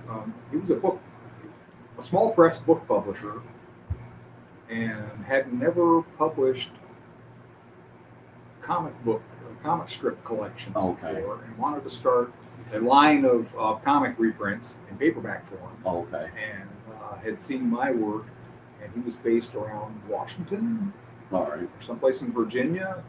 And so, yeah, he contacted me, and I photocopied all my pages and put them in order and sent them off to him. Was that Thunder Bass? Yeah, Okay. So his Thunderboz Press. boss, his pitch was, I have too much money and I need to get rid of some. So, but yeah, It wasn't a money-making deal. Okay. My royalty was a box of books. oh, okay. But And he, let me tell you, it was worth it was worth a million times what he paid me for it. okay, yeah. And how was it holding that book in your hands the first time? It was the best feeling ever. Okay, yeah. But how did it end up? You had the second one. Second one Through- was this one. Oh, Erd yeah, was okay. that was Gary Reed at Caliber Comics. Okay, how did that? He said, "Hey, I've been following your work for years." Ran into each other at a comic convention after I moved to the Detroit Hamtramck area. And it was probably Motor City Con Okay. at the old Dearborn Civic Center. All right. And that's a whole nother interview. Oh well. Comic conventions in Detroit. Uh-huh. And so, yeah. Hi, Gary. Hi, Matt. I love your work. I should put out your next paperback. Oh, well, all I got is a bunch of, I'm working on Death of Antisocial Man, but I won't be finished I won't be finished with that for another 10 years. So how about all this stuff in my sketchbooks? So he had his people contact your people, and they made arrangements, and then you had you set up lunches, and then you had your production. You were trying to blend your production teams together. So So I had the like sketchbook comics, Mhm. and I said, I bet you, I probably got a zillion of these. These are run like in our 5 o'clock shadow, Okay. Wednesday night cartooning jam comics. And you want to publish a collection of these? And he said, sure. So Okay. I put them together, and we called it ERT. Oh, okay. Yeah. And then that was the same box of books. Then you put the two next. Oh, I think he actually paid me some money Okay. and a box of books. And then he also let me buy the remaining stock Oh, okay. when they were close to almost out. And you set up your I should really reprint magic bookshelf with your two books on it. And, you have your bookends. I don't want these to fall over. These are valuable. But all right, so then you get to. I'm trying to think. What year was the Superman paper? That's 2005. What year was your first paperback? that. 2003. Okay.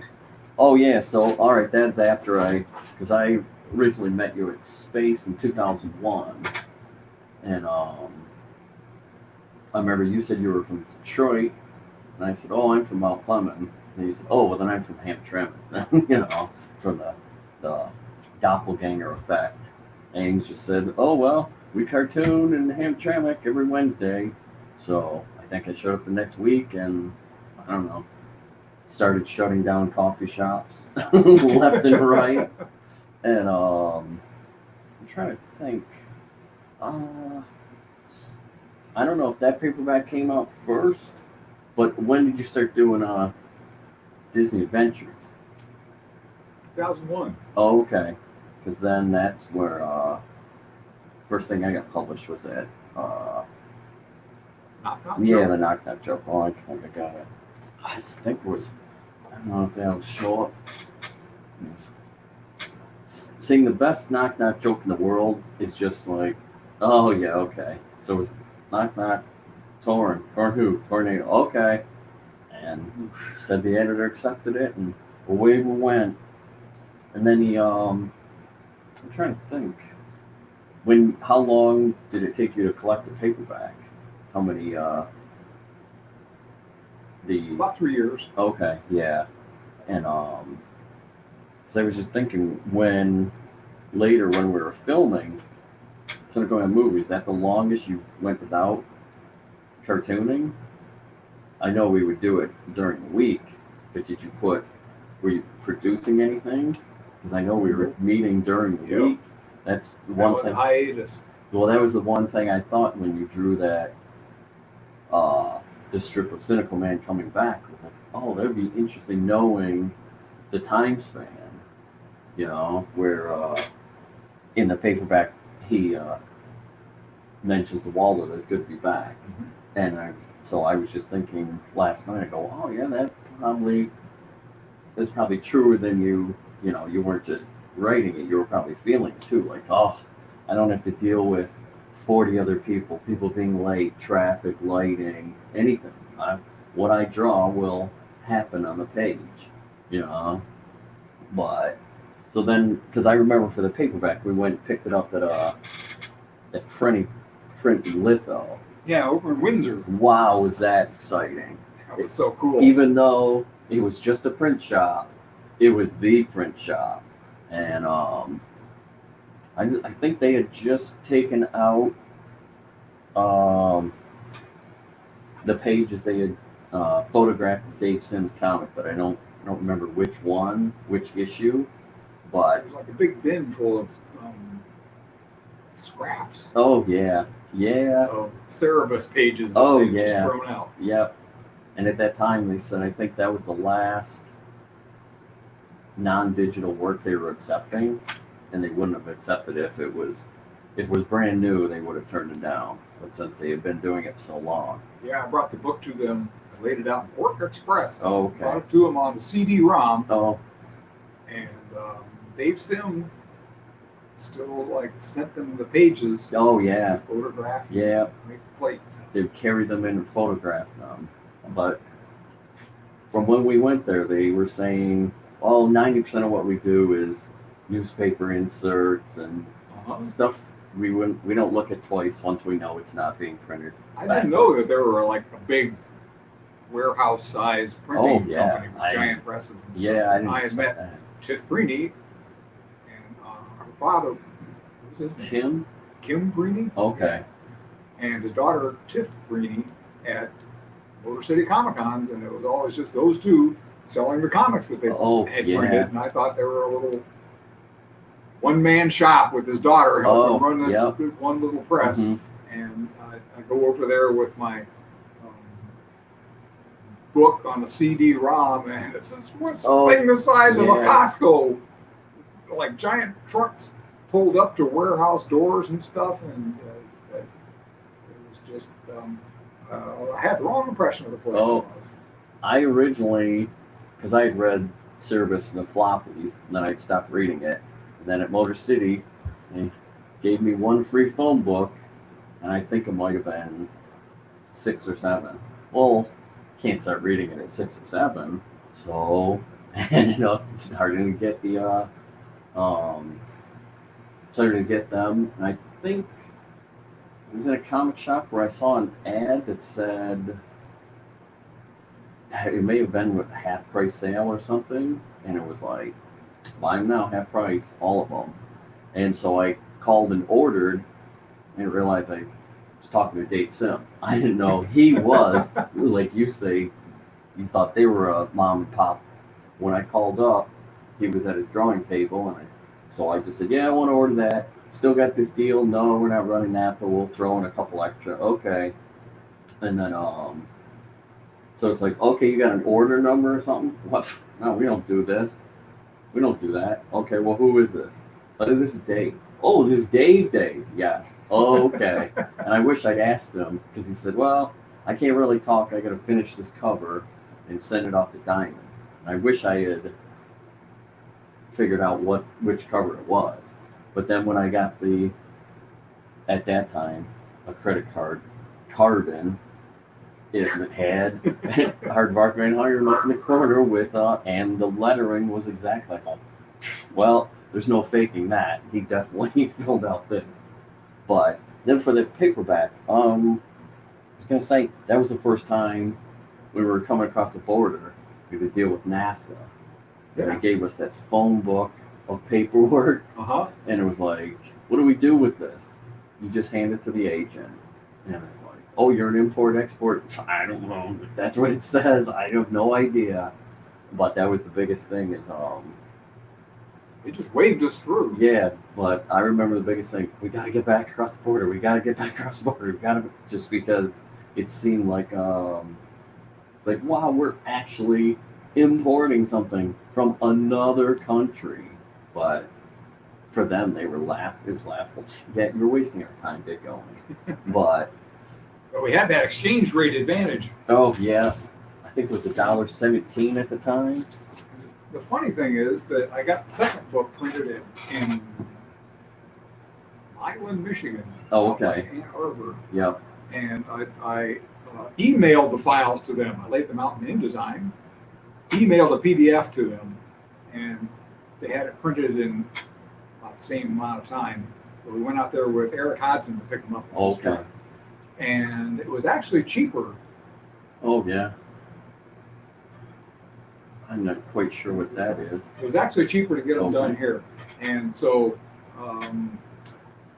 God bless global competition because after, by automation and efficiency, it was easier, it was cheaper to get the same kind of book printed than we got it done 10 years earlier again. Was it 2013? This came out in 2013. Okay. Because that's the thing, 10 you years to the day. really seem to go.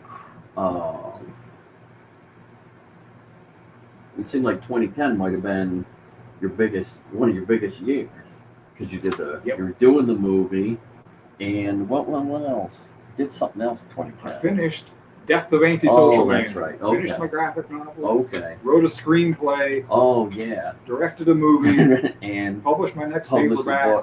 a book. And then you took but you were also doing Disney Adventures. Disney Adventures ended in 2007. Oh, that's right. That's right. Yeah. I still have the card where they said, we will fulfill the rest of your subscription with Family Adventures or something. And I said, I don't think that's going to happen. There's Bob. But, Guys, we're running out of time here. oh, you'd have to repeat that. We're running out of time. Okay. Gotta Well, get on to next the year first we- prizes. Next year we could aim for part 2. Hey, you know what? I'm going to be doing some little things at nights, maybe some little interview kind of things. I've got this system now, so Okay. invite you back and you can finish up. All right. You want to say some final words and sign off? The funny thing is, that was my first paperback. After 7 years of working for Disney Adventures magazine, I did that illustration. So you can see how doing that professional comics work and color work improved my style a lot. Oh, to hone your skills. All right. So we're going to say a fond farewell from Hamtramck. Thanks, guys. Or are we going to wait a minute and 18 seconds? You want to switch over now? I could do it now. Yeah, I could use the time. I've got some. So we're going to say that's probably farewell, running. everyone. And Right. 2 comics. See you guys. Thanks. All right. Thank you. Okay, we're moving on to the pre-recorded Space Prize presentations. We will be accepting books for the 2020 Space Prize. And if you go over to the Space Comics Market up at near the top, there's a link to get you to the application form. You just download it, fill it out, and send it in with your books. And we'll figure out how we're going to do that next year. We don't have any concrete plans for space at this point, but we're hoping that we get back to normal and things get moving again. So here we go.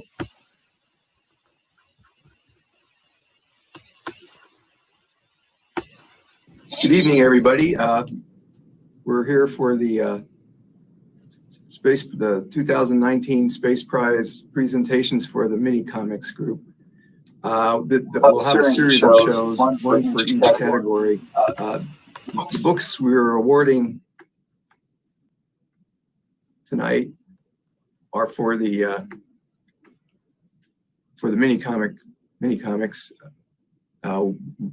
We gathered books back in 2000 at the 2019 show in 3 categories: mini comics, the general category, and the graphic novel category. Because of the limitations on the system we're using, the live cast, we can only get enough people in for a category at a time. So we will have scheduled in the future a little live stream for both the other categories. Plus, we have a Space Prize Junior category, which I think we'll have to break up into 2 sections. So tonight, was hoping to have more guests here. One of our guests isn't here yet, and the other one had a previous things to do, so we had to just go ahead without her. But anyhow, tonight I do have with me, Sean Dembski. I did get it wrong. Sean Dempsey. I have an old boss whose name is Dembski, and I knew I would do that. But and Sean, we'll talk about him. He is one of the ones that's tied for the mini comic first place prize. But we'll just kind of go through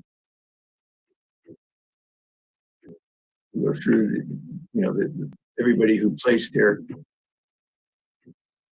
And so this is the 2019 Space Prize Mini Comics short story category, which is sponsored by Michael A. Carroll this year. And the third prize winner was Geraldine by Abby Kelly. And Abby, the book is kind of about her experience trying to catch a mouse. There's a mouse in her house, and there's a couple of different scenarios that she went through. And anyway, it's pretty entertaining. Abby has also been in Vagabond comics from the Cleveland area, done by Sequoia, Bostic, and Amelia, and so she's had a few stories in that. Also, she's did another mini comic called Meanie, Nanny, and No, which was some stories her mother made up for them when they were kids. So she just illustrated those, and her website is there. I've placed all the websites of all the recipients here tonight in the comments section, so you don't have to scribble anything down. You should be able to go back to the comments after we're done and click on them and go right over to their websites if you're interested in any of their work. Then, so Abby won the third prize for mini comics, and our first place tie winner is Jessa Ann Arts. Jess couldn't make it today. She's actually out protesting, and so that came up late, so she had to cancel on us. But she won for her book today. Oops, there's her book today, which is kind of just all the things that could happen in a given day. Some of them are real, some of them are imaginary. And Jess is working on another book called Women Wizards, which is in progress, and you should be able to see on her site, on her website. Jess also ran last year a small convention that we actually had outside that was inside a car wash, which is kind of fun, called Tiny Papers. And unfortunately, that was canceled, the physical show, because of some changes in her work. And then it was going to go to an online type of show, but because of some personal things, just said she just canceled that. So I don't know if anybody knew about that yet. So I just wanted to pass that on. And then finally, the other first place prize goes to Sean Dempsey for Flush. And Sean, I don't know, since you're here, you want to talk a little bit about the project here? Yeah. So Flush is a mini comic I did. A little toilet-shaped sleeve there you can see, and it's kind of the small story of a goldfish who died being flushed down the toilet. And the unique thing about this book, and you have a copy here, is that as the story progresses, the book folds out in this kind of spiral pattern. So how big a piece of paper was that? It's actually it's all cut from one piece of paper. It's printed on a double-sided 11 by 17 sheet. That's kind of then folded up. I didn't pull it all out there. Yeah. A lot of work there. It was all hand cut. Yeah, it's myself and my wife helps a lot with my productions. I make a lot of handmade books. And so this one is one of the more complicated ones to kind of get everything laid out and cut. But when it comes together, it seems to work. So, yeah. So you actually won back in 2016 for Dive, which was actually a little simpler than that one. I believe that just was a long straight piece, but it was still a lot of work, and the cover of it was pretty elaborate. There was more than one piece to be trimmed on that one. So you got any other projects going on right now? Yeah, well, actually, I just recently, at the beginning of the year, finished up my book series to do Trader. I finished the 3rd chapter, so I actually do have that. And that is a book that I have. You can see on my website that is bound with a canvas cover that we screen print on. And so that was my kind of most recent project that I've done. And currently, I'm actually working on a collaboration with my wife. She wrote a collection of poems and writings talking about kind of the experience of that girls face growing up, what kind of messaging they're told about, how to act and how they should be, what that experience is like. And so I'm helping kind of provide some illustrations for that, as well as designing the book itself. Great. So yeah, that's my current project I'm working on.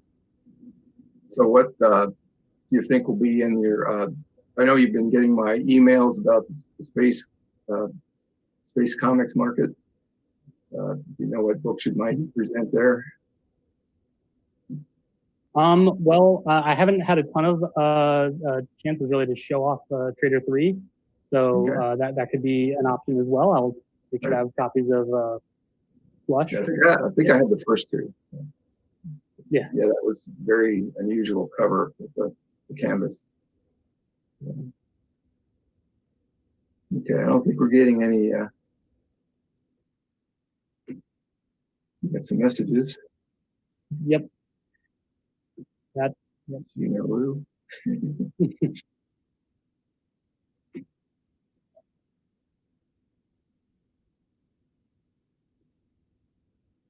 Anything else you want to discuss since we're here? I mean, I guess I'd like to thank everyone who kind of helped vote for the comic. It was a very kind of a democratic process. So thanks everyone who voted for it, and I hope everyone enjoyed it. You can always see more of my work and my comics on my website. It's smdempseycomics.com, which I think is kind of flowing across the bottom of the screen now. Yeah, it's also in the comments if anybody wants to go back, and that way you don't have to jot it down right now. So, yep. And I just guess for just a final note, we'd like to thank our sponsors who are sponsoring the Space Prize: Laughing Ogre, Rebecca Perry Danson, Dr. Teresa Rojas, and Michael A. Carroll. So yeah, we'll be back maybe in a week or two with the general category, and then following that, the graphic novel category, and then the junior category. So everybody will. And I don't actually have the plaques yet, but this is kind of a facsimile of it, and they're actually made out of wood and metal, not cardboard. So those should be mailed off to you here in the next month or so. So hopefully we'll get those in time for the actual convention. So great. Well, thanks a lot, Sean. All right. Yeah. Thanks for having me. Yep. Night.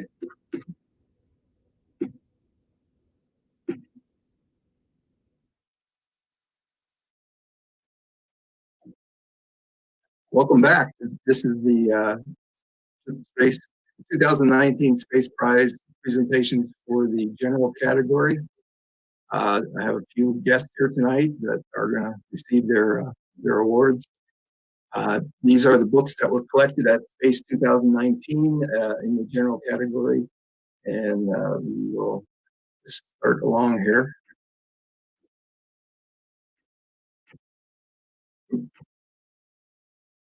And the general category would be sponsored by the Laughing Ogre.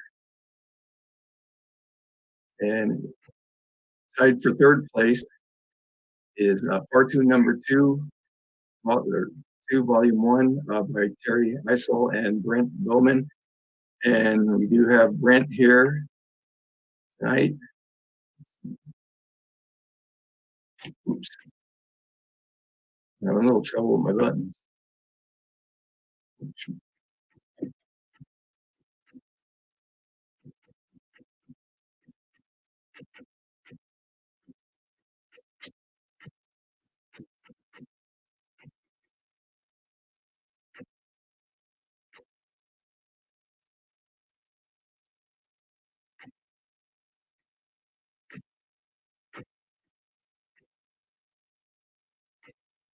Oh, Brent, I don't think I can get you up there by yourself. I don't mind sharing the screen. All right. Well, anyway, Brent, why don't you tell us a little bit about Cartoon? Well, Cartoon is volume 2 of a 3-part series I'm doing with Terry Isley. And Cartoon is our main character of Cartoon, Hashi, is a 14-year-old Somali girl living in Columbus, going to a fictionalized version of Columbus School for Girls. And it's really just kind of about her life. In volume 1, her big thing was soccer. She joined the soccer team at her new school and was doing really well. And then in this issue, she's working on her school's slam poetry team.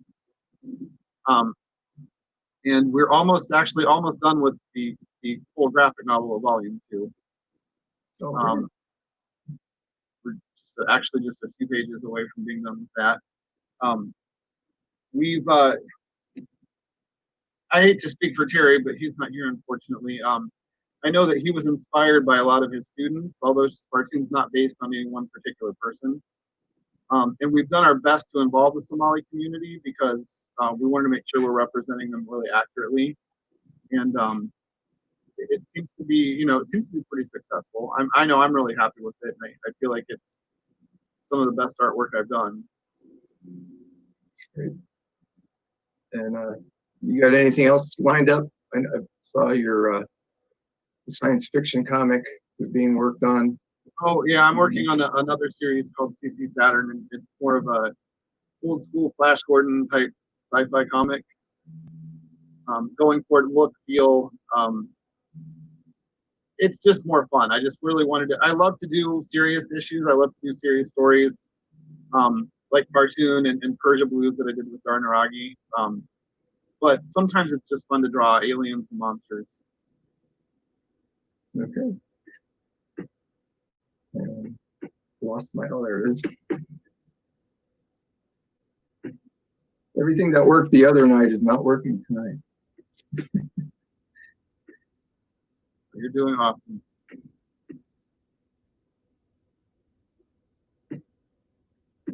So anyway, Brent is also involved in the other third place tie, Sugar Creek by Travis Horseman and Brent. And tell us a little bit about Sugar Creek. Sugar Creek is a horror comic. It's a standalone story. There's a blog that Travis is working on his Amicus website, and I recommend you check that out. It's sort of a backstory with one of the minor characters in the comic, but it's a pretty creepy little story. It's actually it was kind of funny because Travis kept telling me to add more blood, and it got to the point where I almost felt like some of the pages were just nothing but red. But it's a little gory, but I think it's a pretty scary story. I really enjoyed working on it. It's actually my first color comic as well. Okay, and I am rolling website information along the bottom of the screen here, but you don't need to stop and write it down. Anybody out there? I also loaded them into the comments section, so you can pull those up and link and get right to the websites and find out about these books a little more. Also, anybody has any questions, go ahead and put them in the comments, and we'll kind of take a look at those at the end here. So let's see what, moving on. We have, skipping right to the second place goes to Lorraine, number 1, Glenn Brewer. And we have Glenn here. Glenn, you want to tell us a little about Lorraine? Yes, Lorraine is a story about a young woman who's a chef, basically, an executive chef, who goes into work, and basically the world starts to come to an end, buildings start to explode, and she is just kind of trying to figure out what's going on while keeping herself and a newborn alive. That's essentially it. As the story goes on, you learn a bit more about what's going on, but issue 1, that's pretty much the gist of it. And there are 5 issues planned in total. So for the first part. And I just got number 2 in the mail not too long ago. Thank you. And you told me you're almost done 3, right? Yeah. So you working on anything else? Nah, I can't even. That thing takes all of my energy, so I haven't been able to do it. Sure. Right. I don't know how many people are familiar with Glenn's work, but it's very line intensive. There's a lot of lines involved. It's really beautiful. It's amazing. It's like beautiful stuff. He also did a series called The Scary Hudari years back, and I think that's still available out there, isn't it? Somewhere. Yeah. Oh, you know what? Can get it on Amazon. Yeah. I got your LorraineForever.com website there. Is there a link from there over? Yeah, you can get the. Yeah, you can you definitely want to look at that. And that was a winner of a Day Prize back early 2000s. I don't remember the year. So yeah, it was way back. Yep. And okay, so we're getting to our first place winner.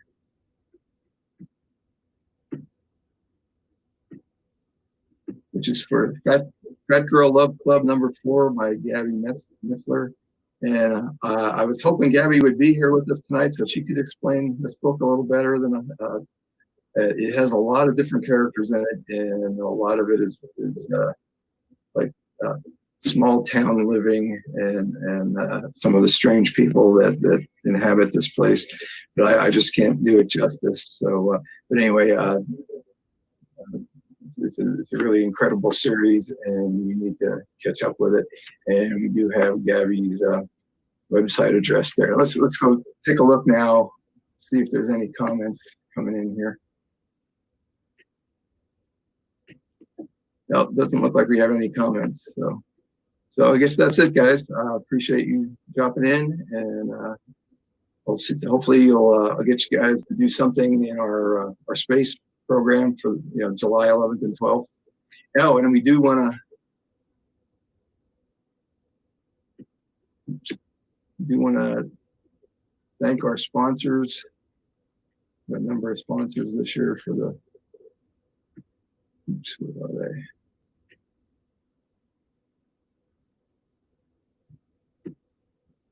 Nope, can't seem to find my button for that. But anyway, tonight's the general prize was sponsored by the Laughing Ogre. The mini comics, which we did the last week, are sponsored by Michael A. Carroll, and the graphic novel category is sponsored by Rebecca Damson, and the kids category, the junior prizes, which we will eventually we'll have another show with the kids on here soon, is sponsored by Dr. Teresa Rojas. So we'd just like to thank them, and hope to see everybody somehow involved in space. We're planning on a 2-day thing. I'm slowly getting panels lined up, so we'll have programming going for 2 days. And I am in the midst of building the comics marketplace, which should be fun. It should be I'm trying to set it up very similar to the actual experience of going to the show. So hope everybody can drop by and buy some comics. So thanks a lot. Right. So thanks a lot for coming, guys. Appreciate it. You're welcome. Fun. Thanks for having me. Good talking to you, Glenn. That's nice talking to you guys. I've talked to you for a while, Glenn, and saw Brent somewhere earlier this year. Before Terry talk, yeah. Yep. So yeah, it was informative. So anyway, thanks everybody. We'll see you at space, hopefully. All right. Okay. Guys. All right. Bye-bye. Bye. Good evening, everybody. We're here tonight for the Small Press and Alternative Comics Expo 2019 Space Prize Awards for the graphic novel category. And I have Sarah, Becky, Ray, Nick, and Ryan all here. They're all going to receive awards. So let's just get the slides moving. And again, this is the 2019 Space Prize graphic novel category sponsored by Rebecca Perry Danson. And first we have the second place tie, Triage number 2 by Sarah Allen Reed. Sarah, do you want to tell us a little bit about the book? Yeah, this was actually Tabula Rosetta in general was not exactly it's not a pleasant series to read, and it's absolutely not a pleasant series to write. So this has an honor, this book specifically has an honor that only 6 other works in my oeuvre have, in that it was published while I was homeless. I was actually living in my van up around like New York, Connecticut area. But it does have the honor of being the only work published while I was homeless to win an award. It's the collection, the trade paperback collection of issues 4 through 6 of my underground comic series, Tabula Rosetta. And it covers a lot of the most difficult parts of, it's a semi-autobiographical series. It's very, very loosely interconnected, but this particular volume covers a lot of very difficult topics for me specifically, as well as having some of the most powerful stories in the series. So just honored to be here, number 1, and flattered that I actually won something, as always. And what are you working? You working on something now? We were kind of talking a little bit before. I have actually been more focused on my music. My new album with my band Ophelia Drowning, Suicidal, just dropped. It's 4 tracks, 22 minutes of very doomy, depressive suicidal black metal, which actually Tabula Rosetta is often described as the visual equivalent of depressive suicidal black metal as a genre. So I guess it works out that I'm now actually making the music itself. And I have a few splits that I'm, stop biting my arm, you big dork. Splits that I'm doing, Coma Roulette, one of my bands, and Vumthanash is coming out later this year, as well as another Ophelia Drowning album, Midwinter. Insofar as comics, however, I do have Drinking Alone Digest coming out hopefully by December, and then Mistakes Were Made, early works 2010 to 2007, or 2010 to 2016 is hopefully also coming out as well, alongside Monolith Volume 2, which basically collects everything that I did in 2019 that I have the rights to publish, which at this point is like half musical scores. So if you like symphonic piano compositions and a lot of stories about very, very sad things, I would recommend picking that up when it drops. So congratulations and thanks. And you will get a plaque in the mail. This is a fake one, but it's a real artificial award made of 100% dreams and 3% plastic. This is water, by the way, for the record. We have the other tie for second place, The Search by Becky Krotz and Ray. Yeah, I told you I get screwed this up. Shirlow. You got it. So congratulations, guys. Tell us a little bit about the book. Yeah, it's inspired by Don Quixote. It's about a man in a retirement home whose grandson gives him some comic books reluctantly, and he wakes up and thinks he's a superhero. And whenever it's the retirement home man's perspective, it's all in color, and whenever it's everyone else's perspective, it's all black and white and realistic. So there's just an idea I had, and my cousin Becky above me brought it to life. Yeah, so I did all the illustration, and then Ray did all the writing. So it was really cool because Ray would often come with me with like the storyboard, like here's the idea, and then I would get the fun part of bringing it to life. So I feel like he did all the hard work and I had all the fun. I got to just do all the coloring. And it was really fun to see how the black and white and the color worlds would merge in some frames and sometimes be black and white, sometimes color, just kind of relatable to own life and how that merges. So it was a lot of fun doing it together and having somebody else to bounce ideas off of. So many years in the making. So very excited and proud of completing it. The art is always more fun than the writing. I only write, so I have something to draw. So I understand that. I can't draw and I like to write, so it works out. It was perfect. I can't draw it, so it works perfectly. So, you have anything else in the works now, or anything ready for space? I have another idea. Performance you're into?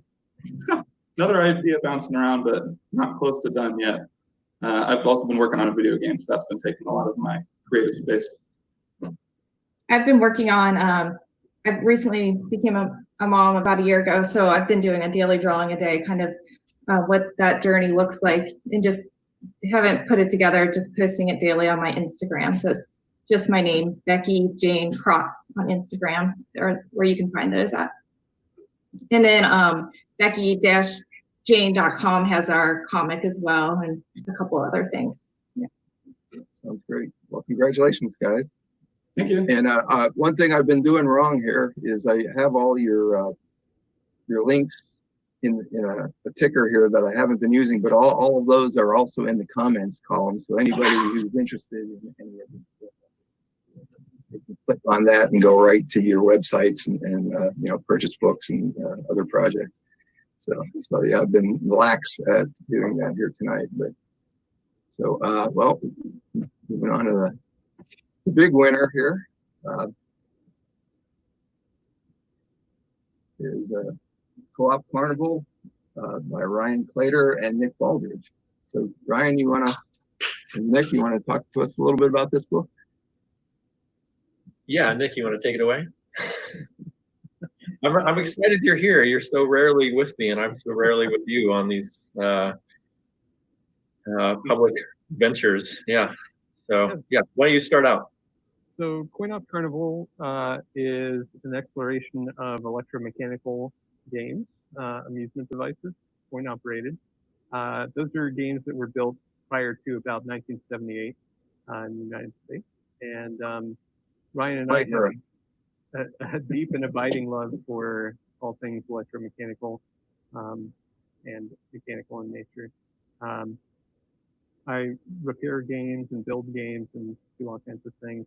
And Ryan can draw and he can write, and we can both research, so we work well together. The only thing I can draw is schematics. So thankfully we found each other and we were able to come up with this idea for a 4-volume series. This is the first of 4 planned volumes that we're going to be putting out. And each one has a variety of features, an interview with an electromechanical game designer, technical segment discussing how electromechanical games function and are built, and product reviews, things that help with the care and maintenance of electromechanical games, and other things of historical. So, along with fun stuff here. I think you can cut it out too, right? You can build. Yeah, that's right. That's right. We've got papercraft models in case you can't find the featured games in our game reviews. We've got your back with a 7% scale model. You cut out at the back of the book. Letters columns. We tried to jam a lot of stuff into 64 pages, and we're already hard at work on number 2. It's not going to be ready to slip in the Space 2020 box this year, but you know, we are hard at work. We promise. Anything else going on, Ryan, besides the future volumes of co-op? Besides Coin-Op Carnival number 2, we are, you know, Ray, actually, I was going to say we should chat at the end of this because Nick and I are working on an arcade game, except ours happens to be a scratch build electromechanical game. So Nick, as you probably surmised, is doing the mechanics and I am doing the artwork, and we both conceived of gameplay together, and working quite a bit on that together too.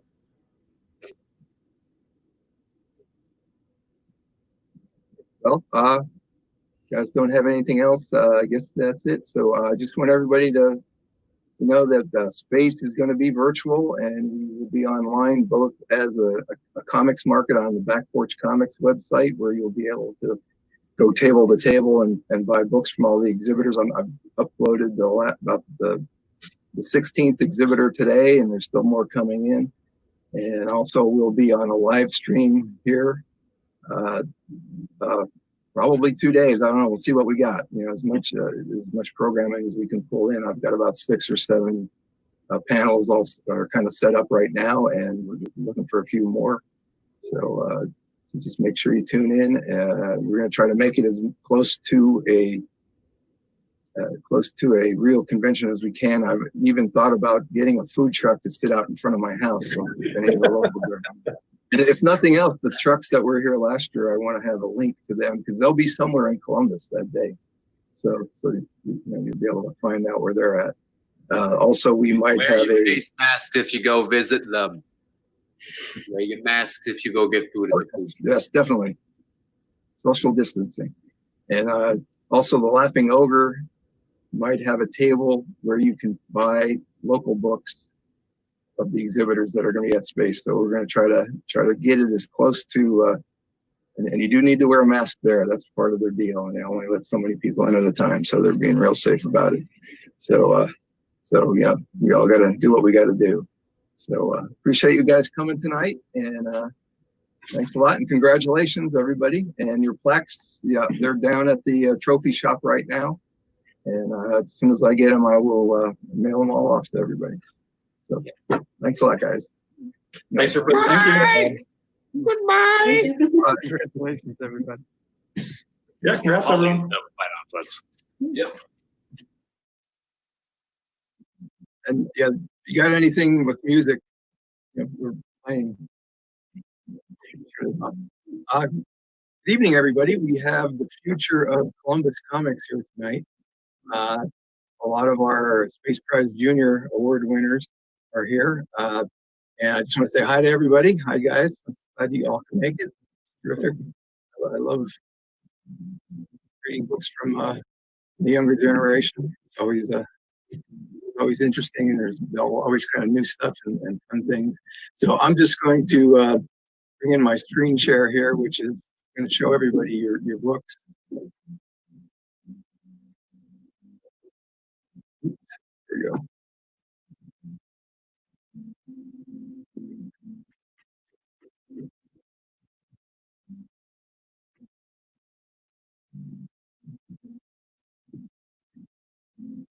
So this is the Space Prize Awards, and we're doing them for the junior category, and they're sponsored by Dr. Teresa Rojas. And our first winner is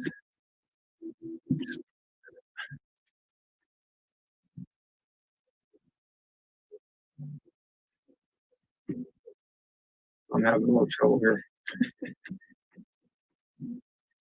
Our first winner is Aubrey Hunter for Daughters of Brothers and Daughters #2 and Puzzle Girl. So Aubrey, can you tell us a little bit about the books? Puzzle Girl is like a book I started like just coming up with when I was 9, and we just now started like illustrating it and making it into an actual book. So yeah, and the Daughters and Brothers book is a book my dad's friend wrote, I think. And Right, Brian. I know Brian. Yep. yeah, and I just drew the pictures. It's about like this girl's brother who gets taken by this like bus queen, I think. Is that right? Very frustrating. Yeah. Yeah, that's it. Yeah. Puzzle Girl. What are Puzzle Girl powers? I don't know. She can like camouflage, I think. Yeah. And she puzzles out of her eyes, like really her puzzles. Now, who was one of the people we were thinking about when we came up with the concept of Puzzle Girl to look? We wanted her to be Afro-Latina. It was Sunday. Oh. Yeah, so yeah, so Sunday was also one of the visual inspirations, for Puzzle Girl. So I should have said this earlier, but all of you guys are going to get a plaque, not a cardboard one like I have, but a real wood and metal one. They're at the shop right now, and hopefully I will get them in the next week or so. And then next week or so, then they will be mailed off to everybody.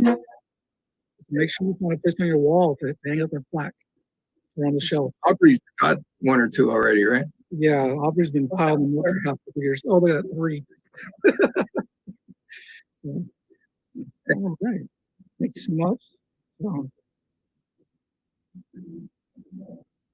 Next, we have lost. I'm going to say this wrong. So, Cherry, you can correct me. Kirkashima. Chronicles, Pastel Skull Studios by Amelia Hay and Cherry Jones. And Amelia's not here, but we can talk to Cherry here. So let me move us back over here. So what's that book about, Cherry? It's about this girl who's kind of supposed to like save her school, save her school, and she has these powers that help her, but that doesn't get put in later into the story.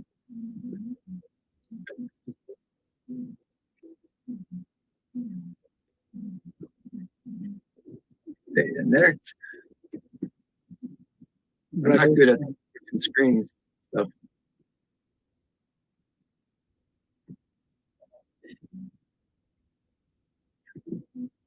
Next is Sunday Comics by Sunday Vasquez. Am I saying that right? No, it's Levesque. Like the Tell Levant us a little bit Tower. about it. It was about like the friendship with a whale and a seahorse, and the seahorse was always negative, and then the whale was positive about certain things, and it was just a bunch of like small stories and laughs and little doodles put together. What's in color? Yeah, watercolor, right? Yeah. A mix of watercolor and then oil pastels. That's right. I got the wrong cover on the front here, on the screen. Then that was like the back. Yeah. Oh, that's right. So then next we have You're the Pessimistic Vampire by Shivani Panidi. I'm probably messing that up too, right? Panidi, yeah. Panidi. So, We Are the Pessimistic Vampire started out as a doodle in my science book that I was sitting in science class because I doodle during all of my classes, and that was I used to get in trouble for that all the time. So she started out as a doodle in my science book, and I'm like, whoa, this character's kind of cool. I wonder if she'd be a good comic character. So she's a vampire, and she's about my age, so about 12-ish, and she is really negative about everything, and she barely ever smiles. And it's really funny because it's like vampires are supposed to only come out at night, and they have all these like myths surrounding them, and like this particular comic kind of dismantles one of those myths and says like, what if that wasn't true about vampires, like that they're afraid of the sun, but like it's kind of along the lines of like putting a vampire who's such like an old-fashioned kind of creepy creature into the modern world, which I thought was fun. And her sister, her adopted sister, is Nora, who you'll also find as a character in the book. Is that? And all you guys are members of Yaka, and that's JM and his wife April's group that came to space last year in force.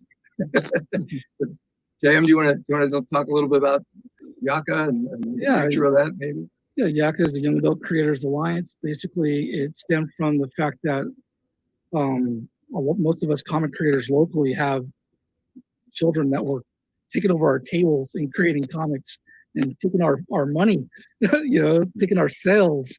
And so we started having to give them their own tables and everything. So they got the bug to create. And so I figured, okay, since so many, each year at Space, more and more young people were showing up, like, the children of the creators, and we're doing comics and doing artwork. We wanted to hang out at the table and start drawing. So partially that was the inspiration. And then the other inspiration was when I was teaching at KIP with Sunday Cherry and Amelia and the crew.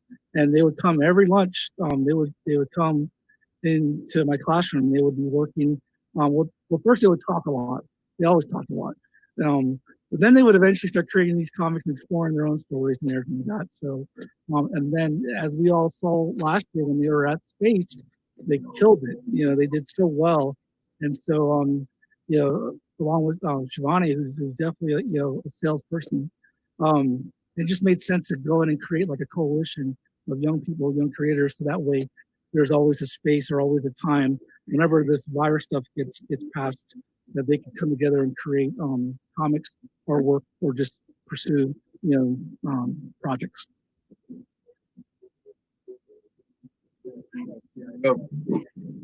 Space has been around for 20 years, and we are seeing that next generation coming up, which is kind of fun.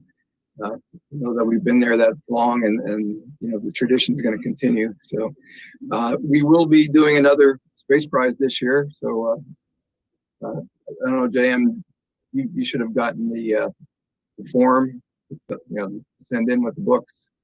Everything has to be mailed this year, unfortunately. But so I don't know if everybody in Yaka got it or not, but you can forward that on. I can send you another one. You can I'm not forward sure it if to anyone's everybody. ready this year. So I think they're all exploring different mediums right now, and also adjusting to this whole situation that we all are dealing with.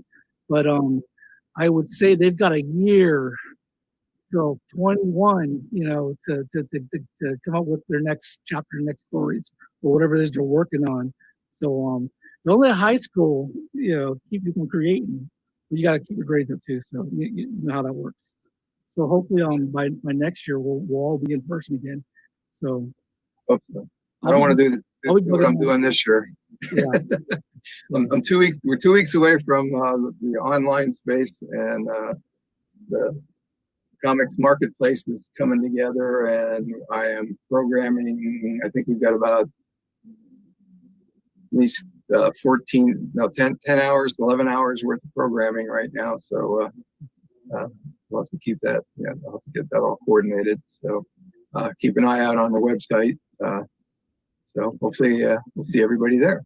Can we check in with what they're working on now, or what kind of meetings? Yeah, you guys got some projects going now. You want to talk about that? We'll start with Sunday. Sunday, I know you were talking about you've been doing some other painting or creating some other work, right?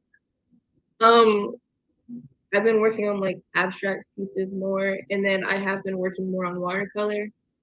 And then oil pastels.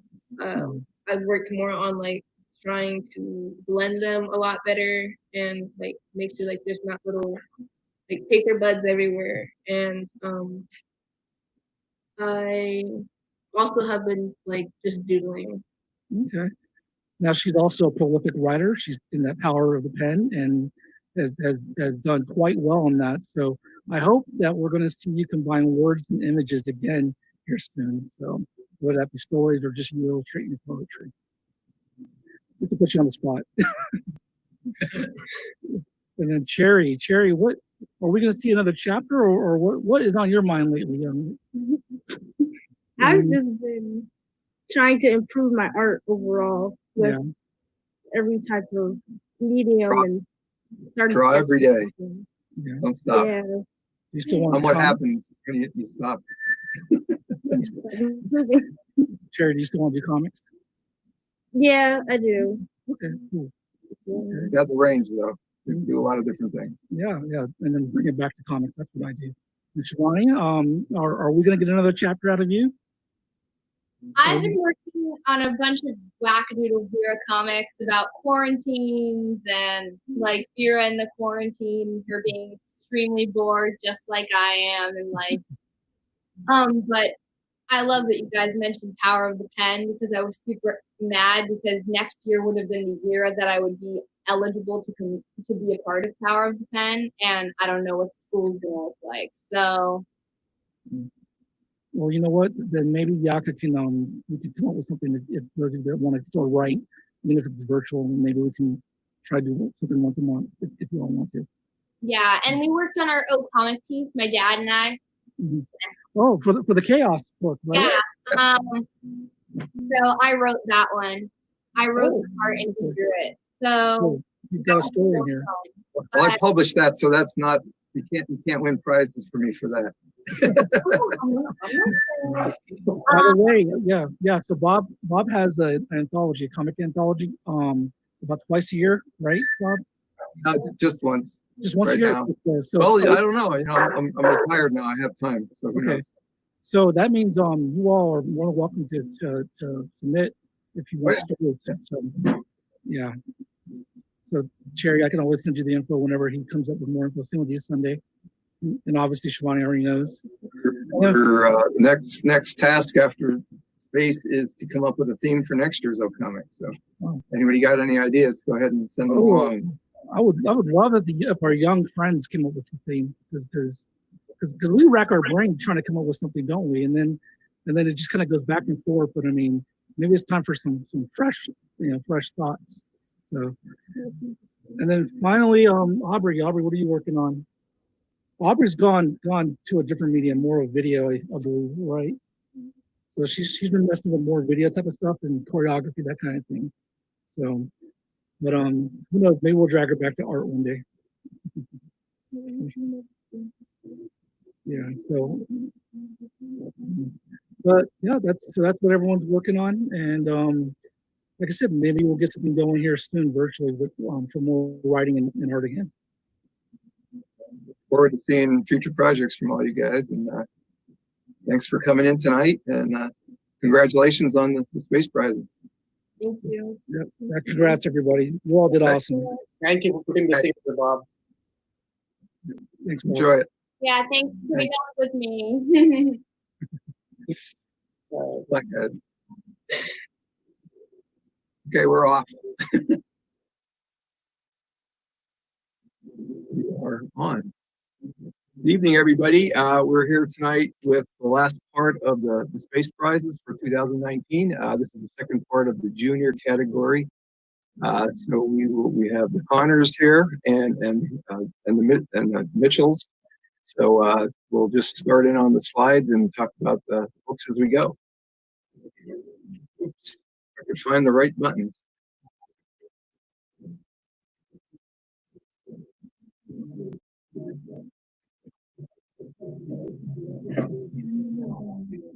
Okay.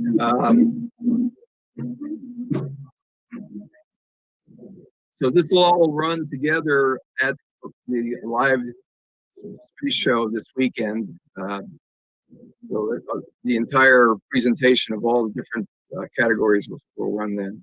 So we'll have a thing. So this is the Space Prize Junior category, sponsored by Dr. Teresa Rojas.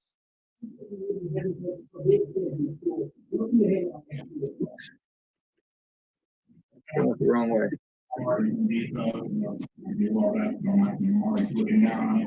Oh, got to start over again.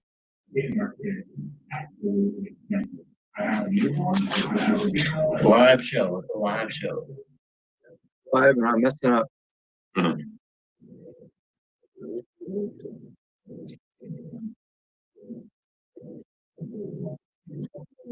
it is.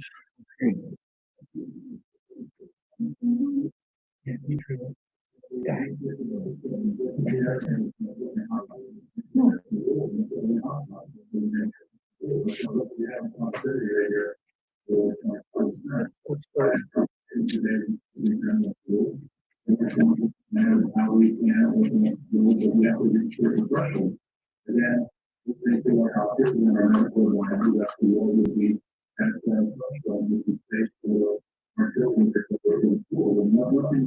Somebody's got the something on in the background. Just shut that down. All right, let me see what I can. Okay.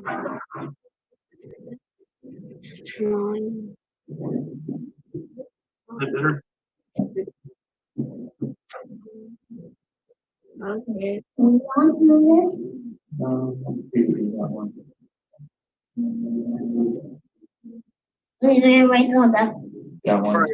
I got it now. I guess everyone in the world knows this comic. Feels like it.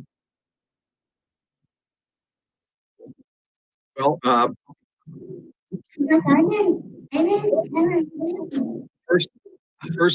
first book is Tegan Mapping Minnesota by Tegan Bookman, and I wasn't able to get in contact with her or parents, so her book is about her moving here from Minnesota, so it's kind of fun. It's actually an original. She gave me the pencils, so if you're watching out there, Tegan, I will ship that back to you with your Space Prize plaque. And I do have the Space Prize plaques this time. Last couple of presentations I did not have them yet, but I picked them up this week, and I will mail them out next week to everybody. So they're actually pretty cool. So, and next.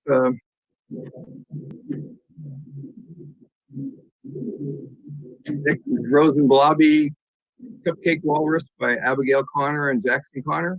So you guys want to tell us a little bit about the book? Yay! Go ahead, Steve. What do you want to say? What's the comic about? It's about Rose painting something and making Blobby out of paint. Uh-huh. Blobby's made of magical paint. And then what do Rose and Blobby It was do? an idea I got when we were supposed to be writing stories in ELA class. Mhm. And both of you worked on it? Yeah. How did you divide the labor on that? Blobby Rose came up with a lot of the ideas and wrote them down. We draw down. Good collaboration. Here you guys do a little more collaboration than that. Looks like the whole family, the whole family's involved in the electric team. That's kind of a cool idea. Yes, that's the comic that Abby and I co-created. Co-write, and then Samantha Albert did the artwork. For top series, but yes, that is our ongoing series. That will release the next issue very soon once we get just a little bit more done. Are you working on some other projects now, or just the electric team? Anything else happening? Maybe we're working on right now role-playing game. Abby's working on Girl Scout badges. What are you working on? Playing with toys. Playing with toys. He's an expert in that Also field. working on reading. Yes. I got a lot of toys, but I don't play with them. They just sit on the shelf in the other room. So, I'm retired now. I might have time. So. Yeah.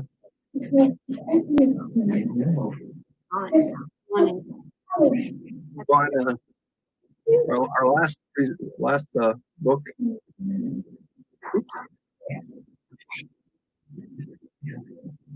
And it's In the Spooky Jungle by Violet Mitchell. And so, Violet, you want to tell us about the book? Yay.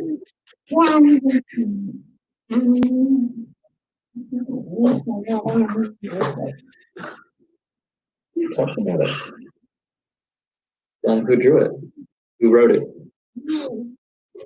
Wrote it. And I'm making another comic about Batman. Working on a Batman. Comic. Yeah. I haven't worked on it for a while. And we're going to talk about this. Hey, there's Bob. I got a copy. I'm actually in this book. Like I was one of the guys who device that would work with this software has a horrible camera. So sorry about that. But yeah, it's a page turner. It was really hard to construct. As Violet said, everybody's in it. Everybody made this. How many artists we got in there? I'm in there. Yeah, Bob Kirby's in there. It's got Amelia Atkins, Kurt Jim, Jason Young, Bob Corby, Michael Nino, Ed Delaney, Sean Atkins, Jared Catherine, Daniel McCloskey, J.M. Hunter, Brian Don Mitchell, Nate McDonough, and Chelsea Fields. So that's a good lineup. Yeah. Are you working on anything else? Yeah, so Batman comic. And what was that other one? The monster one? Remember the guy with that's made out of fruit? The guy with the cantaloupe ears? So we'll see how that one goes. And then one about a ghost that was in a drawer. Let me know if you need artists. We'll see what happens. We'll see how it all pans out. But hopefully we'll get one. Normally she's not shy. I'm not sure. You got anything else you want to tell them that you've been working on about it?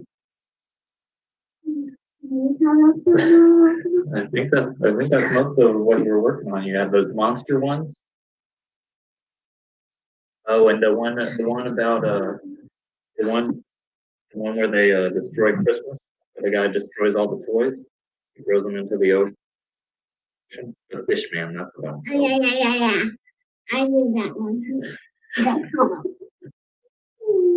we'll see how much we can bring to actual fruition.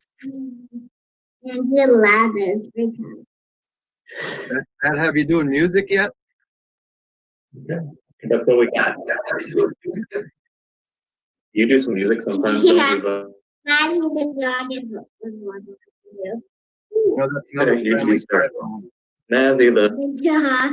Mazzy the dog. Mazzy the dog. Mazzy the dog. Mazzy the dog. Mazzy the dog. There she is.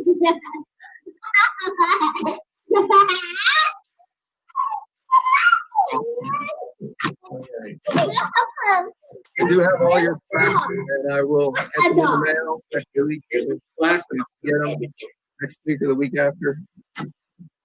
So, I'm happy all you guys books in. So that's all I got, unless you got something else you want to talk about. Thank you for having us. Oh, no problem. I enjoy it. I love seeing new stuff and kids working Yeah, on thank you. Thanks for making this event still happen. Yep. Make sure you tune in and cheer me on. Bye-bye. Bye. All right. Bye. You're off. Okay. Yeah, I don't know. That was the space prizes. And we are going to, since we didn't get through them yesterday, I was going to run through the exhibitor videos because some of them are a lot of fun. So, and then right after that, we'll go into the replay of the cartoon carnival.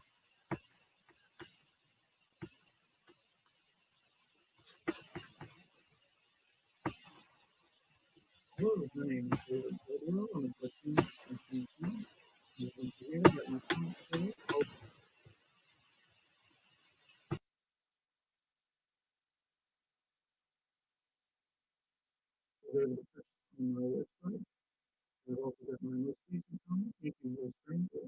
That's a horror comic set in 1976 in Philadelphia. If you like the horror films of the 1970s and 80s, you should enjoy it.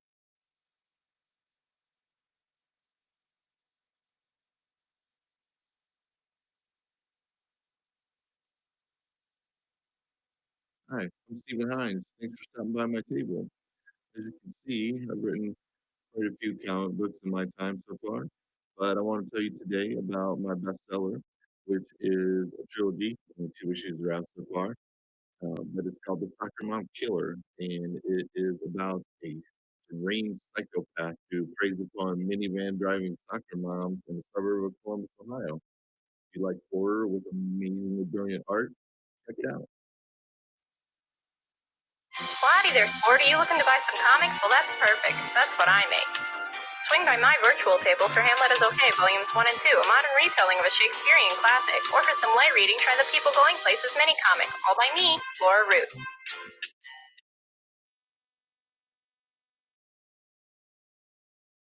Hi, I'm Bob Kirby, and welcome to Space and Back Porch Comics Table. This year, Back Porch Comics has 2 new publications. Economic Chaos, because 19 stories of extreme chaos done by 22 contributors. Also, Lightning Silver project from last year, Strong Wings and Daughter, which was done by using the October pump and making one continuous narrative out of it. And I added another in October. So, have a good time in space.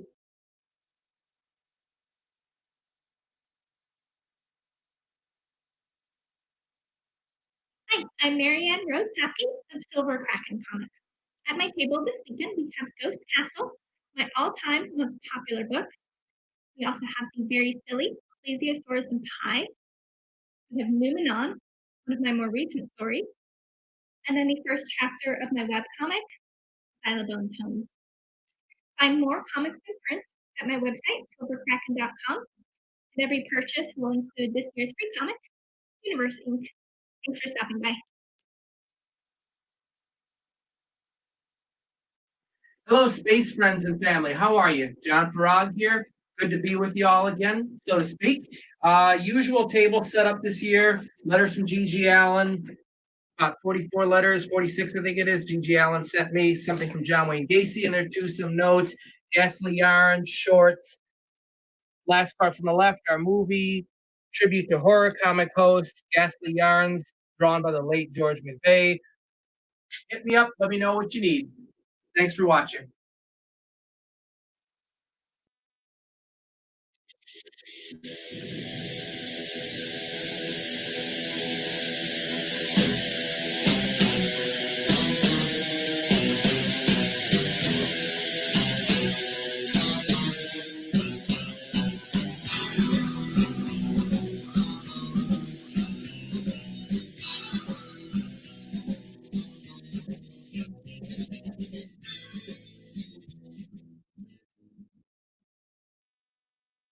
Welcome to the Dark Lantern Studios Virtual Vendors Table.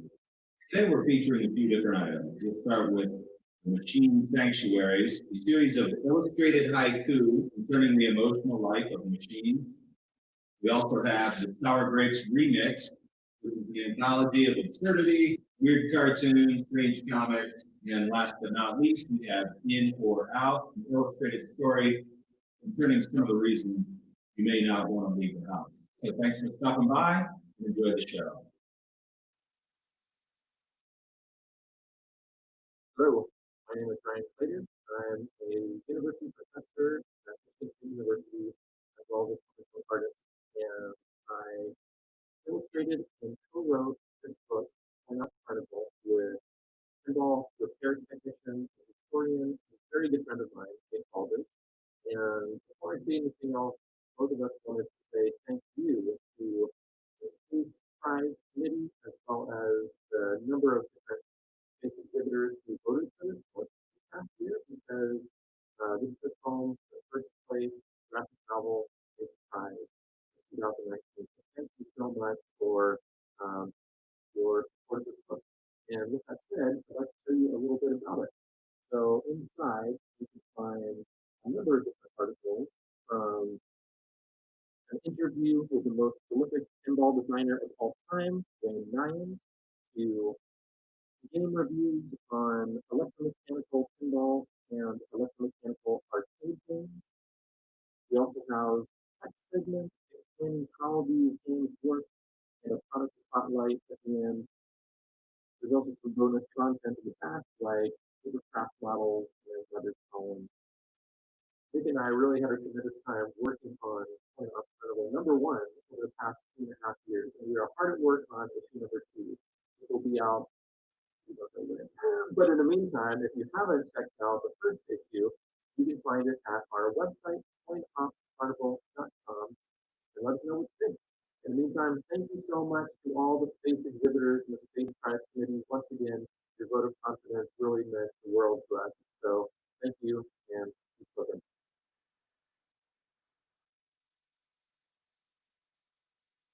Welcome to my table. This is Adventures of Monkey Gold, a Norway-described comic book series about an alternate universe where humans and animals people together.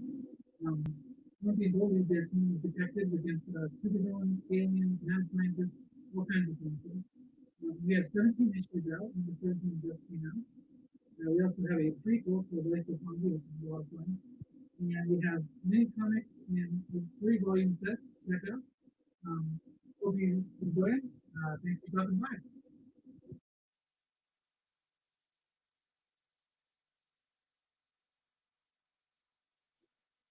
Hi, my name is Jeremy Daniels. I'm an artist and a writer. I want to show you guys Titleways. This is the book I'm currently working on a sequel to. Titleways is an absurdist science fiction adventure following Warren, who's an aging surfer and alien abductee. And so it's black and white, 72 pages, and illustrated by me, self-published, and I got a bunch of other stuff available. So thanks for taking a look. Hello there, my name is Joseph Morris from Cook Press.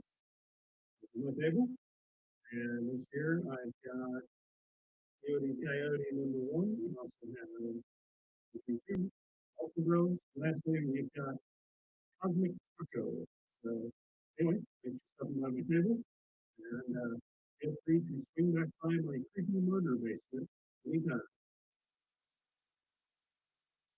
Hi, I'm Melinda. Hi, I'm Madeline, and we're the Unhinged Twins. We like art. You drew this, and this, and even. If you like these, if you'd like to buy them, go to our store page.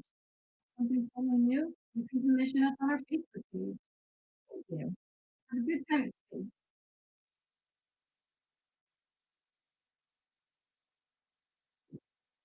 Hi there. My name is Suzanne Bellman, and I would like to welcome you to my con table, which I've set up in my attic for this emergency. I have a new sketchbook mini out. It is called The Bears of Saltwood, and you can read that in its entirety on my website, bridge-mag.com/production. While you're there, also check out the alphabet book that I've been working on. It is called A is for Ambergsburg, same URL/Ambergsburg. Everything you see here on the table is for sale, so yeah, have a good day at Space.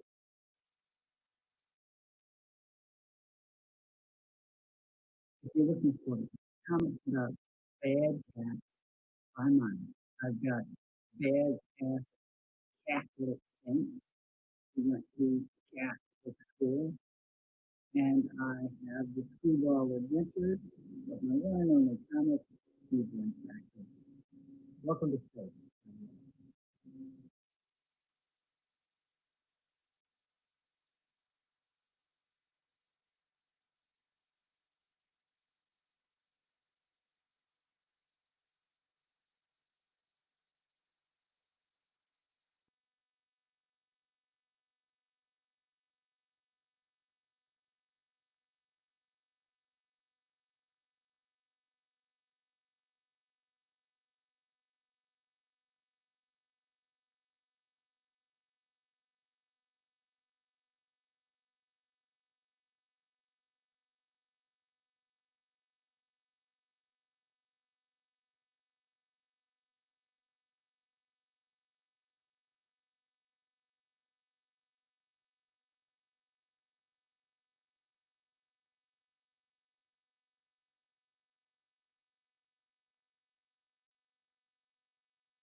Hello, I'm Joe Zabel, an artist and writer exhibiting at Space 2020 online convention. I'm best known for my work with Harvey Pekar on American Splendor. I worked with Harvey for 10 years, illustrating many of his stories in the original series. I developed a realistic approach to cartooning for Harvey's autobiographical stories, and I've carried it forward from American Splendor into my own self-published comics for non-associates Press. My most recent book is Emperor Tom and Other Stories, a 32-page comic, my first book in full color. It consists of 3 main stories about ordinary people in somewhat extraordinary circumstances. Emperor Tom is about a pet lover who discovers that the animal cemetery where her favorite tabby is buried has been plowed over to build a shopping mall. Trick or Treat is about a trio of senior citizens who decide to dress up in costume and go trick-or-treating.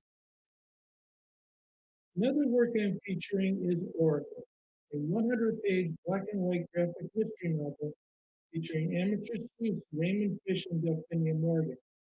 Oracle portrays how the 2 detectives first met. Ray and Finn are also featured in The Trespassers #1, a 26-page mystery. All issues of the Trespassers are available, as well as the preceding one-shots, Wolf Run, The Green Skull, and Runaway. Finally, I still have copies of Bulletproof, my first self-published work, a 64-page graphic suspense novel based on a true story. Thanks for listening. I hope you have a great time at Space.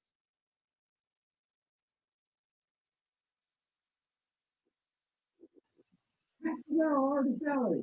Thanks for coming out. Space Online. As you can see, I've been pretty busy during the pandemic. We've got out a new issue of Wasn't Earning. This is new since last year. What else is new since last year at Space in Columbus? It's about Chemical Man number 14. And since the 40th anniversary of Chemical Man number 1, there was a commemorative edition of Chemical Man number 1 back in the day. World of Superheroes collection. This is like all 4 issues of the World of Superheroes mini comic. Everybody gets a free Chemical Man number 1 when they order anything off the marketplace or my website at chemicalman.com. And new this year, protective face mask. You're stuck with the day you have, you might as well have one. So I'm pretty stoked about Space Online. So, you know, all my conventions have been canceled this year, and lots of them say, yeah, we're going to do something online instead. And none of them have. So Space is the only one that's happening. So thanks for coming out. Let's have some fun. That's it for our exhibitors. Now we're going to get into the, we're going to replay the Cartoon Carnival to finish us out. Oops.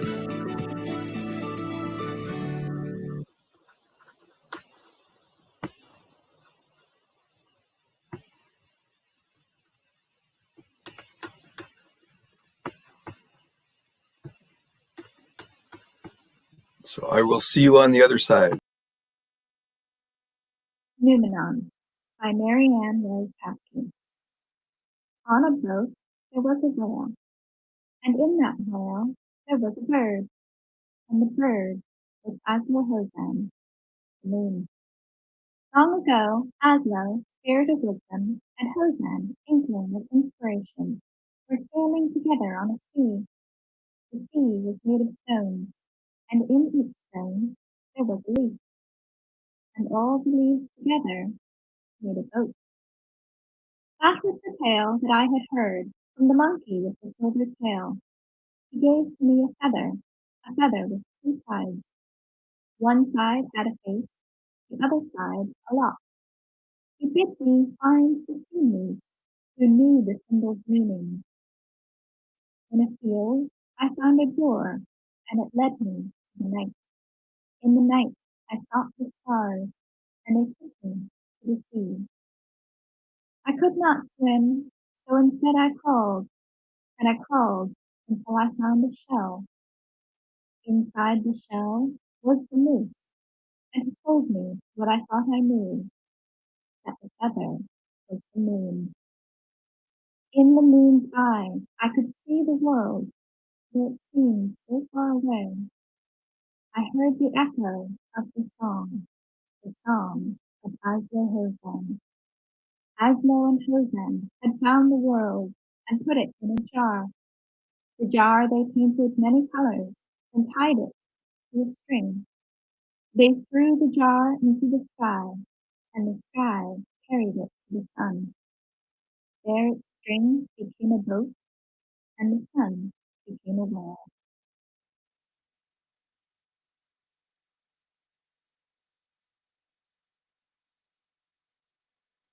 America's laid off superhero, the amazing cynical man. Space race in your face. Mission control, I've discovered a hideous orange alien life form. Gasp, choke. It's yet another thrilling day at the board of superheroes. Hi, Lizard Girl, sorry I'm late. You're always late. You're looking good today. That's a pretty sexist remark. What do you mean, sexist? Can't I give you a compliment once in a while? It's just that guys always think they have to compliment women on their looks. Would you compliment Loan Shark on his looks? Nope. There, see? Ring. Are you going to answer that? No way. Ring. It's probably only bored man. Eventually, he'll just hang up and call somebody else. If you don't answer it, I will. Be my guest. Hello. No, this is Lizard Girl. You want Cynical Man. It's bored man. Tell him I'm not here. He says he's not here. He wants to see you in his office. Tell him I'm on assignment. He's on assignment. Where? I don't know. Somewhere on the moon. He's on the moon.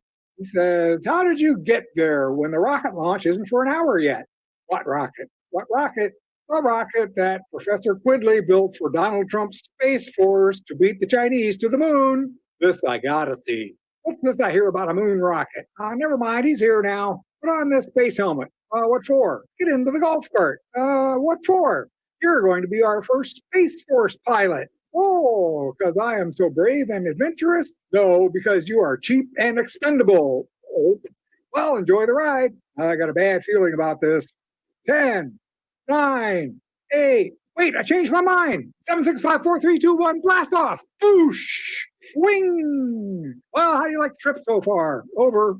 I kind of barfed. Where's the bathroom? In the back. Over. All the amenities of home. Do you mind? What's Donald Trump doing in my bathroom? I'll check the telemetry. No, don't! Ugh! I came along to be the pilot. I'm supposed to be the pilot. Going to the moon was my idea, but I've got the space helmet. I'll make you a deal. I'll be the pilot, and you can be the first one to step on the moon. Deal? Whatever. A deal's a deal. Big deal. Yeah, this is great. Isn't this great? This is the greatest moonshot ever because I'm so great. Great. I'm already bored. Let's put on some music. I'm the pilot, so I get to pick the station. 3 days of classic rock later. Whoosh. You go first to make sure it's safe for me. I'm supposed to go first. Okay, you can come out now. Look at me, first man on the moon. I was here first. Too late, I already tweeted it. Anyway, what about Neil Armstrong and Buzz Aldrin in 1969? That was fake. The moon rocks? Fake. The 24/7 news coverage? Fake. The phone call from Nixon? Well, that was real, but he was fake. You're loony. Let's just plant the flag and get out of here. I'm missing Star Trek reruns on TV. Oh no, we forgot the flag. Good thing I always carry an extra flag for emergencies. A Russian flag.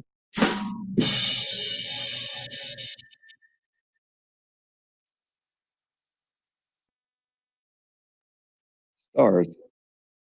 On nights when I can't sleep, I climb up the nearby hill, watch the stars. They fill the sky and my imagination. The troubles of the day seem microscopic compared to the vastness before me. It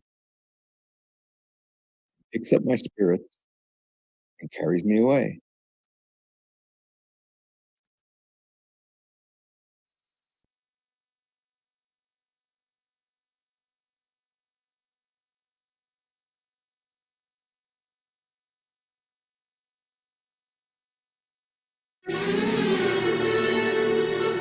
It all began innocently enough. Unavailable. Must be a telemarketer. This new caller ID is a big-time godsend-a-rooney. But unsuspecting apartment dweller Cornelia Dodson could not have foreseen the consequences of such a device. Coming. Good afternoon, dear lady. Have you considered switching to a different phone system? Hey, I thought your door-to-door guys were history. That would be the case if those infernal caller IDs weren't killing the telemarketing industry. That, in addition to the national do not call list. As a result, we had to revive the lost art of door-to-door sales. Well, forget it. I'm not buying squat. But madam, if you join up with ZT&T today, we'll give you a free fuller brush. Not only that, you also get a year's supply of turtle wax. Let me read you the legal disclaimer. This offer prohibited where void. Allow 4 to 6 solar eclipses for delivery. Money back guarantee if pigs fly. Do not drink or operate heavy machinery while operating this product. Do not fold, spindle, or mutilate. Not available in states beginning with the letters Q, R, J, L, X, Z, or the number 4. Not responsible for severe hair loss. Ask your doctor if VP&D is right for you. No animals were harmed during the selling of this product. Please stop. My ears are hurting. Why don't you clowns admit it? You're pests and you lost the war. Oh, really? Well, let me ask you something. How did you find out about caller ID? Well. Answer me!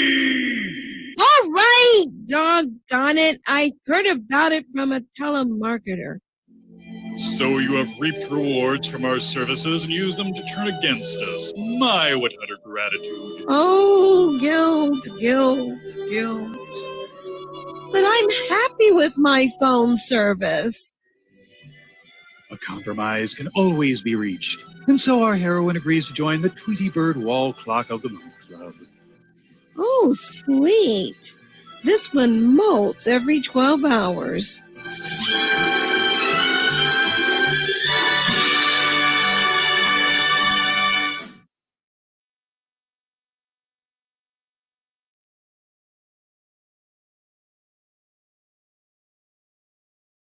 The green purse.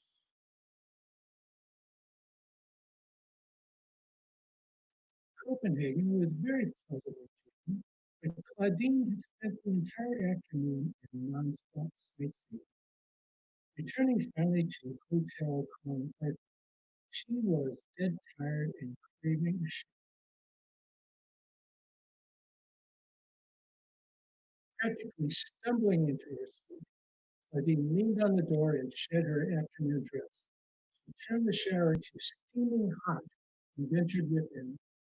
Immersed in the gently falling water, she lost track of the time.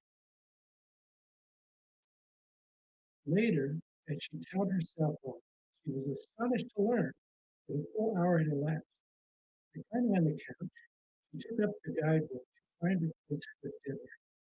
She wanted something upscale, but not too expensive, and not too public for dining alone. It was then that she noticed a green purse sitting on the counter next to the door. Lydia's first thought was that this green bag wasn't her style. Her own white leather purse was considerably less flamboyant. In fact, she quickly realized the green bag must belong to someone else entirely. She hastily checked that the door was locked and that nobody was hiding in the suite. Then she gave the mystery purse a closer inspection. It was a Louis Vuitton, which no woman would casually misplace. Reluctantly perusing the contents, she found a makeup mirror, cosmetics, a hairbrush and comb, sunglasses, and a Copenhagen street map, but nothing identifying the owner. Front desk, can you send someone up? I'll explain when they get there. Claudine dressed and combed her hair. Soon there was a knock on the door. It was the night manager and a boy from housekeeping. He looked no older than her son. She showed them in and explained the situation. Are you sure there wasn't already here when you checked in? I'm certain I would have noticed. On the contrary, the person appeared between the time I returned this afternoon and when I finished my shower. And Madame, housekeeping staff have lockers. They don't carry purses while working. They don't know what happened. Maybe you double booked the room? That's not actually possible. But let's put aside speculation. What if we change the lock code for your room? Would that help you feel more secure? Can I get the new key card at the front desk when I leave? Yes, of course. I'll go handle it now. What about the purse? Aren't you taking it with you? Madame, you should hold on to it. The owners might come looking for it, or you might remember how it got here. I don't want a strange woman's purse in my room. Of course not. I'll take this to Lost and Found. Good evening. They didn't believe me. They took one look at me and thought I was a confused old widow. Later that evening, Claudine was seated in the dining room of Death Row Pulp Tech, which the menu informed her was the city's oldest and most storied restaurant. Contemplating the eatery's odd, unkempt decor, her mind went to the Louis Vuitton bag. How would its mysterious owner have regarded this place? Throwing back her head, she assumed an air of privilege. I think that clown is staring at us. Hmm? Well, if he's expecting Hans Christian Andersen, then we probably don't measure up. Ha! I see you've read the back of the menu. How are you enjoying our first week? It's so very quaint and perfect. The people couldn't be nicer. This was going to be a family vacation, but the children had to cancel, so I'm traveling alone. Despite that, or perhaps because of it, we've had a very good time. I'm Claudine, by the way. Excellent. At 8:30 the next morning, Claudine received a call from the night manager, asking if he could drop by her room for a minute. She consented, and minutes later answered his knock. The young man from housekeeping was with him. Ma'am, regarding the purse, investigations by the police and ourselves determined what actually happened. There was an incident on the upper floor. The purse snatcher victimized one of our guests. While escaping down the stairs, he stripped the purse of valuables. The bag itself is worth more than what he took, but he didn't want to be caught with it. Running past your room, he ditched the bag in a housekeeping crate. When the housekeeper, Judy, found the bag, she thought it had dropped out of your closet, so she placed it on the counter. Judy conveys her apologies. It was a natural mistake, of course. In any event, the hotel wishes to compensate you for your troubles. Would you accept this bottle of champagne, compliments of the Crown Arthur? Thank you, gentlemen. Axel, do you enjoy champagne? For breakfast? Why not?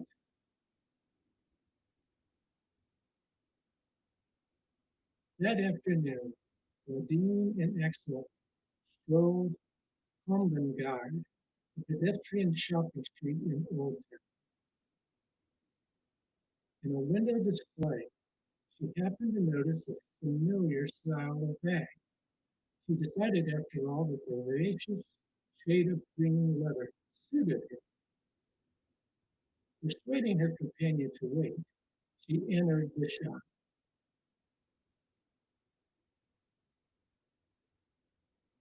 Story, art, and narration by Joe Zabel. http://www.joezabel.com.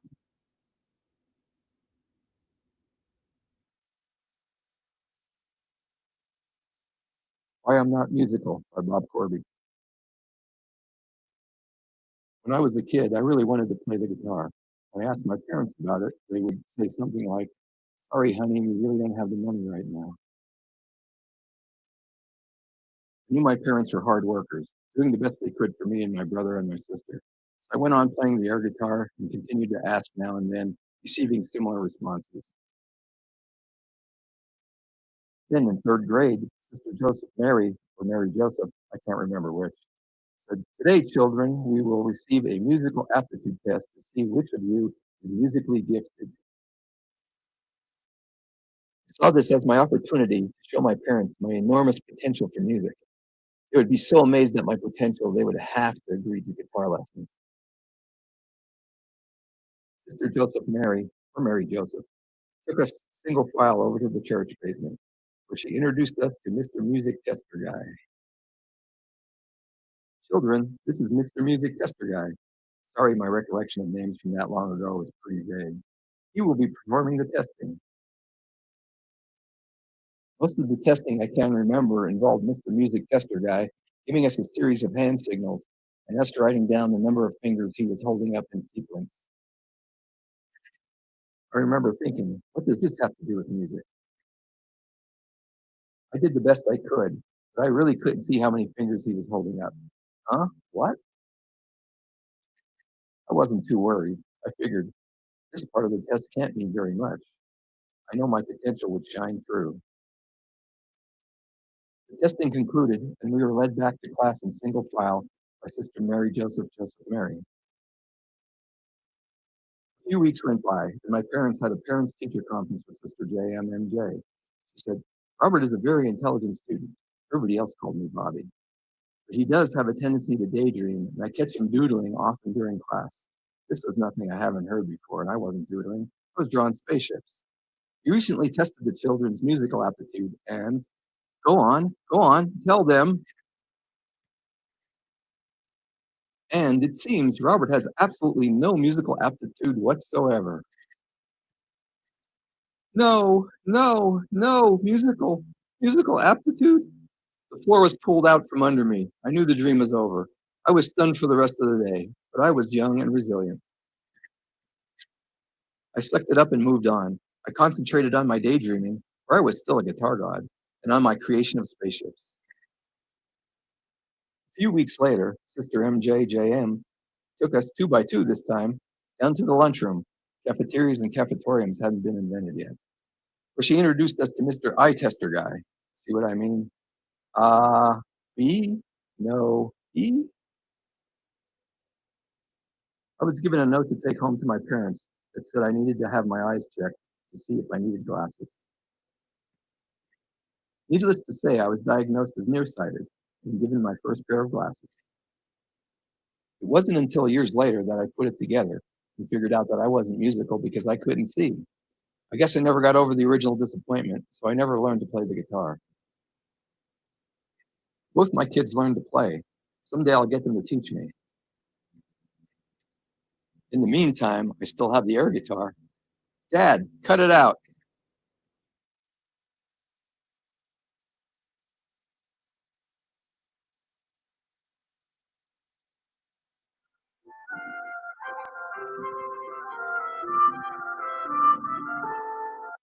Are you sure about this? We have no choice but to bring the fight to them. According to our spies, Chucko and his army have been mining a new metal, one for which we have no defense. So there is no other way. You've made your position clear, Captain. The Muffin Men have always been defenders of the kingdom, not invaders. I, for one, will not stand by knowing the danger that looms on the horizon. I will not let our kingdom fall. I will not let Chaco enslave our people. How do you stand, Captain? I stand with you, my friend. My men are ready. Then start the attack.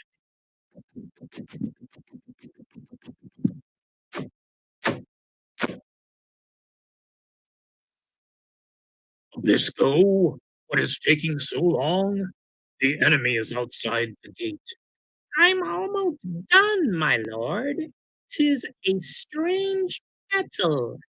Extra care must be taken with this incantation. Air new to a oof, a raw, just Asar, Walter. Lord Chaco, your weapon is ready. Excellent. Finally, I'll rid myself of that muffin meddler. Then I'll be free to conquer the entire land. No kingdom will be able to stand against me.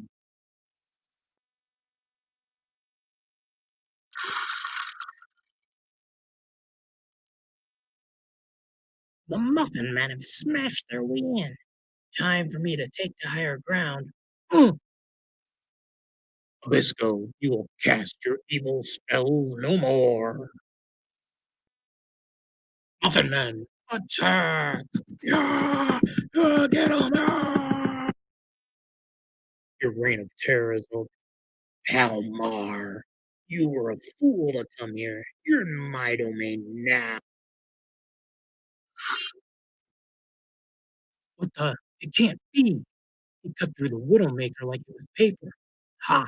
Your puny weapon is no match for my enchanted sword.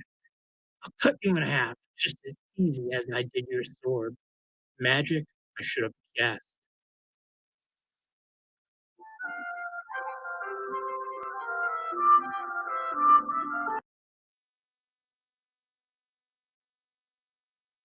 The Ed Thudd Story by Kel Crum, narrated by Bob Corley. After so many years, I finally had a really good day. I worked hard on the Atkins contract and did such a good job. My boss gave me a 60% raise and 2 weeks paid vacation, and everyone at the office agreed I should be voted Employee of the Month. And then my head fell off. After that, my boss took back my raise and my vacation, and everyone at the office agreed that the Employee of the Month award should go to someone with a head. On another occasion, I found myself impressing a girl for the first time in my life. She found me physically attractive and was captivated by my sparkling conversation with its enticing blend of polished rhetoric, charming subtlety, and teasing nuance. By the end of the evening, she told me, amid heavy pants, overcome with emotion, that I was the man of her dreams, surpassing easily all others. At long last, the right woman was returning my affection. The road ahead looked brighter than ever. And then my head fell off. At this point, she said it would never work out. She needed a man with a head. But we could still be platonic friends. She said I might even be able to babysit her niece in a few months. On another occasion, I discovered that I had just won $100,000 in the state lotto. Then my head fell off. When I called the store that sold me the ticket, they said they were only allowed to give the prize to someone whose head was securely fastened. To this day, I make a special effort to avoid having really good days for fear that my head will fall off again. After work, I come straight home, sit in the closet. I avoid all social activities. Life's gotten kind of dull, frankly.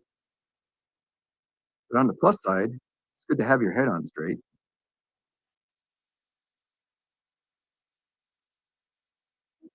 My name is Molly Durst.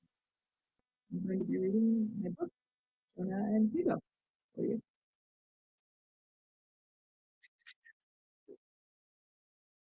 My name is Jonah, and this is my best friend Hugo. We have been best friends for basically forever. We were watching the stars when something happened. Something really, really big happened.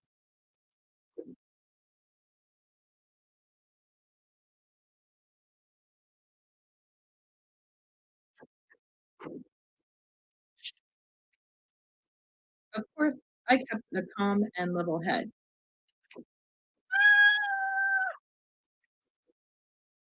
I hope this thing only eats strangers in military hats and not 15-year-old girls who hang out with their cat. Another one, a smaller one, and it's headed right towards us.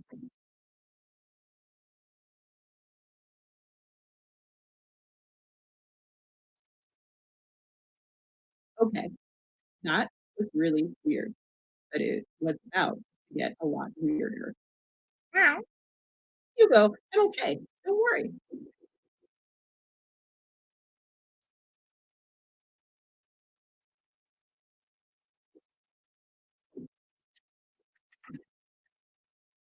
What are these things? Well, bugs, why are they so big?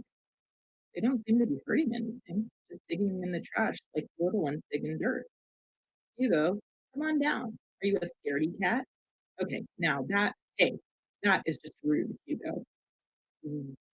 Alarm activated.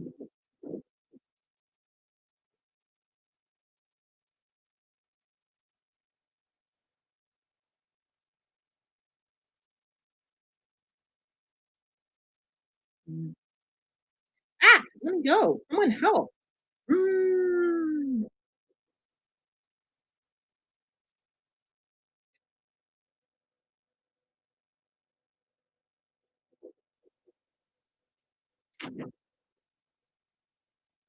Air raid warning. Seek shelter. What the? Who is shooting at us?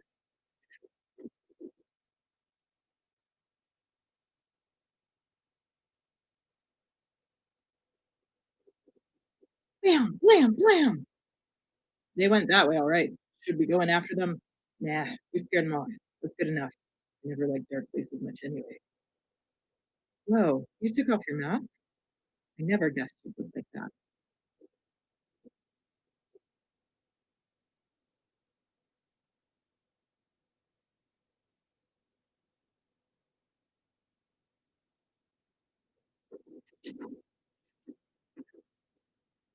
You look human. With all this weird stuff. I guessed you had dealy bobbers or something. You heard the alarm. You came right away. The troops are in pursuit of the rift whales, not us. You speak English? They don't. All lingual translation device. Catch. Suit. The alarm must have had one of these in it too.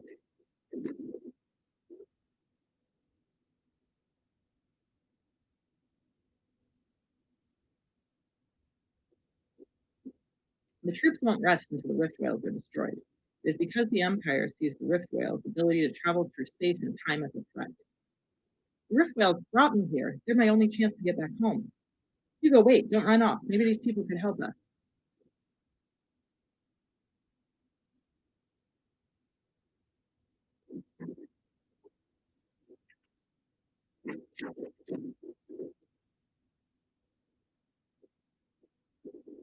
Meanwhile, Jonah's mom is waking up. Again with the toys everywhere, Jonah? She's too old to be doing this. What gets into that child?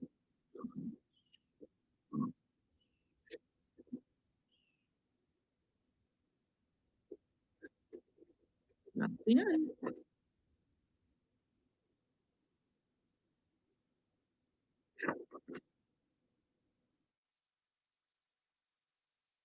No, it's true. But it can't be. That mummy is alive. Mummies that come alive. Treasures that vanish without a trace. Nightingale battles the sorcery of ancient Egypt as she faces off against the reincarnated spirit of the legendary Queen of the Nile, Cleopatra.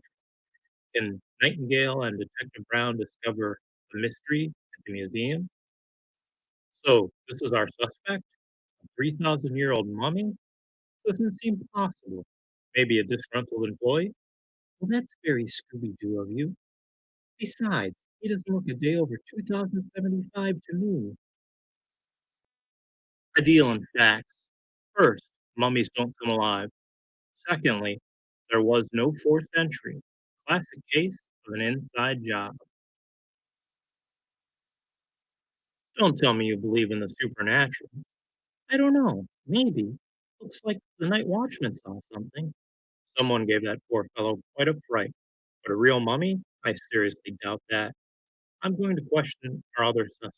You can come with me, or stay here. This is a crime scene, so don't wander off.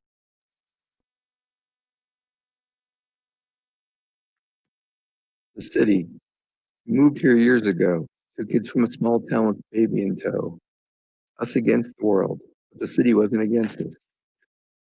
Being here seemed right. Bigger than we were used to, but somehow welcoming and comfortable. We grew with the city in love and numbers. Kids prospered, grew. They were on their own before we knew it. Painful but satisfying. Then you were gone. The city's not as bright a place without you. I'm alone. And there are things that still need to be done here. Still us against the world. I will do my damnedest. This is still the place to do it. I want to make you proud.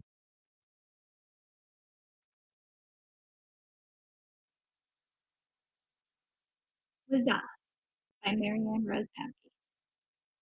Deep in the chasms of Zanzar Hadoon, two ninjas make their way to the underground lair of Saka Yor, the beast of fire. He awaits their coming, coiled within the heating volcano, waiting, waiting. Huzzah! They are upon him. Cinder, wielder of the shadow blades, and Tinan, knight of fury. The ninjas spin into action. Though Zaka Aor will not so easily fall. He twists flame, an equal match to the assailants. The battle persists for a night and a day, Cinder and Tanan's strength beginning to fade. But Zaka Aor, beast of fire, shows no signs of weariness. The volcanic fires burn brightly all about them, and the ninjas are forced to retreat. The beast permits them to depart, satisfied with their defeat. He recedes once more into the deep to feed the flames of evil. Cinder and Tinan, their mission failed, seek out a way to defeat the beast. Many long leagues they travel to the mountain temple of the ancient Hippo, guardian of mystic secrets. The river horse confides to them that theirs is an impossible quest. The beast of fire is a being of evil, so ancient and full of menace that no mortal creature could best him. Only the great spirit of wind and water could subdue him, though none now know where the spirit resides. The ninjas depart from the mountain temple, unsure how to proceed. They fear they must miss the peak and find some other foe to face. But the flames of Daka Aor rise up from the ground, great swaths of fire scouring the land. The spirit must be found. Cinder and Tinan go forth into the sea. A great typhoon rages over the water. Surely, if there were any place to call upon a spirit of wind and water, it would be here.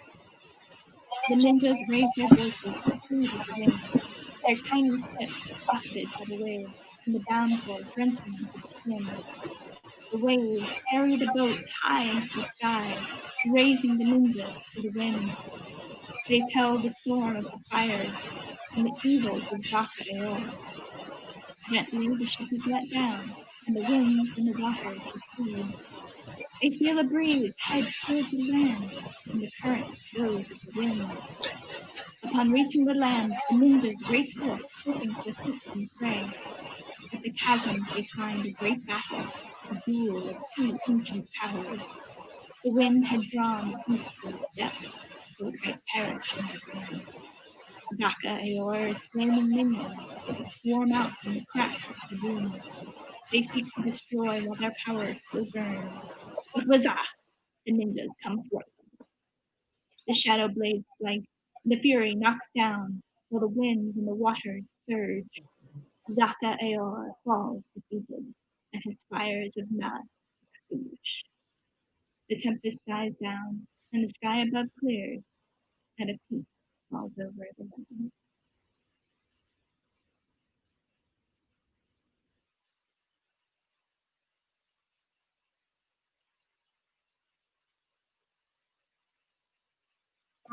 Our story today concerns young and single apartment dweller Cornelia Dodson, who sat down in front of the television one evening, not expecting a news interruption.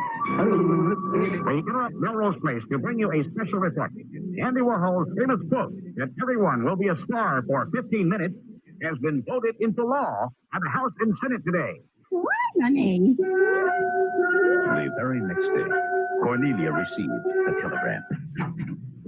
Let's see. I wonder what this is all about. Greetings. You've been drafted to serve your time as a 15-minute celebrity. Please report to New York at the date, time, and specified location below. You're commissioned to fill in for Ginger Spice for a Spice Girl U.S. tour. Sincerely, Uncle Sam. Well, what do you know? That means I'm Corny Spice. And so, starry-eyed Cornelia Dodson, a.k.a. Corny Spice, reported to the Big Apple to perform her civic duty. Hi there, I'm Cornelia, number SF114386. Are you the guy I'm supposed to see here? Yes, I'm Landers, your assigned agent. Let's look you over here. It's short, flat-chested, but workable. We don't have much time, Miss Dodson. Your celebrity is scheduled to begin in exactly 2 hours and 43 minutes from now. Report to Studio H for emergency hairstyling, makeup, rhinoplasty, and collagen. Chop, chop. 2 hours and 41 minutes later. Oh, that's exquisite. Look how I highlighted your cheekbones. Don't you feel like a masterpiece? I never had my Adam's apple pierced before. When does it stop bleeding? Hi, Miss Dotson. Hurry. You're due to become a star in less than 2 minutes. Report to Studio K immediately. In less than 2 minutes, Corny Spice's star had officially rose, kicked off with a photo shoot and a People magazine interview. Hold still, Corny. Super. Atta girl. That's great. Here's one for all the fighting boys in Kokomo or wherever there's a war going on. Tell us, Corny Spice, did you ever do a nude scene in a movie? Well, it depends on who the male lead is. I think... Hi, Miss Dotson. You've already used up your first 5 minutes. You need to report to makeup again because your mascara's running and you're on with Letterman. Yes, the David Letterman Show.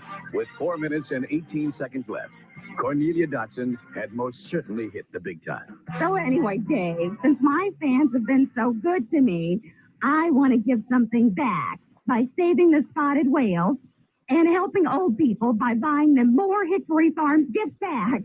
That's what I really, really want. Of course, I also really, really want to direct someday. And hey!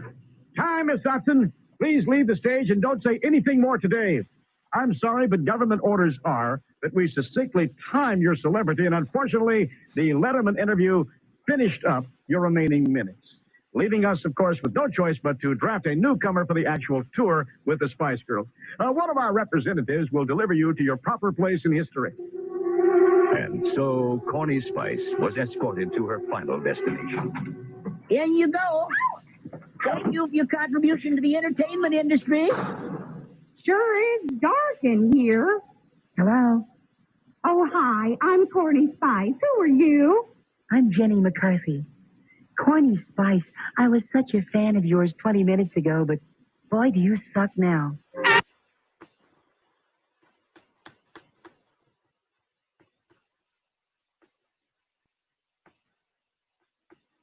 Well, we're about done here. Time's almost up on our block. So I just want to, well, one last thing. We did get a report on the Jam comic over at the Ogre. So that's where it's at right now, or the Jam board.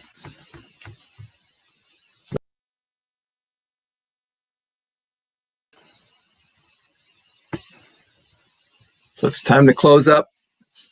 Everybody take down their tables, line them up. Anyway, this is the time I usually tell everybody to have a safe trip back home. So, but this year I don't have to do that, which I guess is one plus with the situation we're in. I just want everybody to, do what they have to do and stay safe. And hopefully next year we'll all be somewhere together in person and put on the next space. So thanks everybody. Thanks for watching. It's great to see. It's great to have spent this time playing around and maybe, getting some people's minds off of what's going on. So thanks a lot, and we'll see you next year.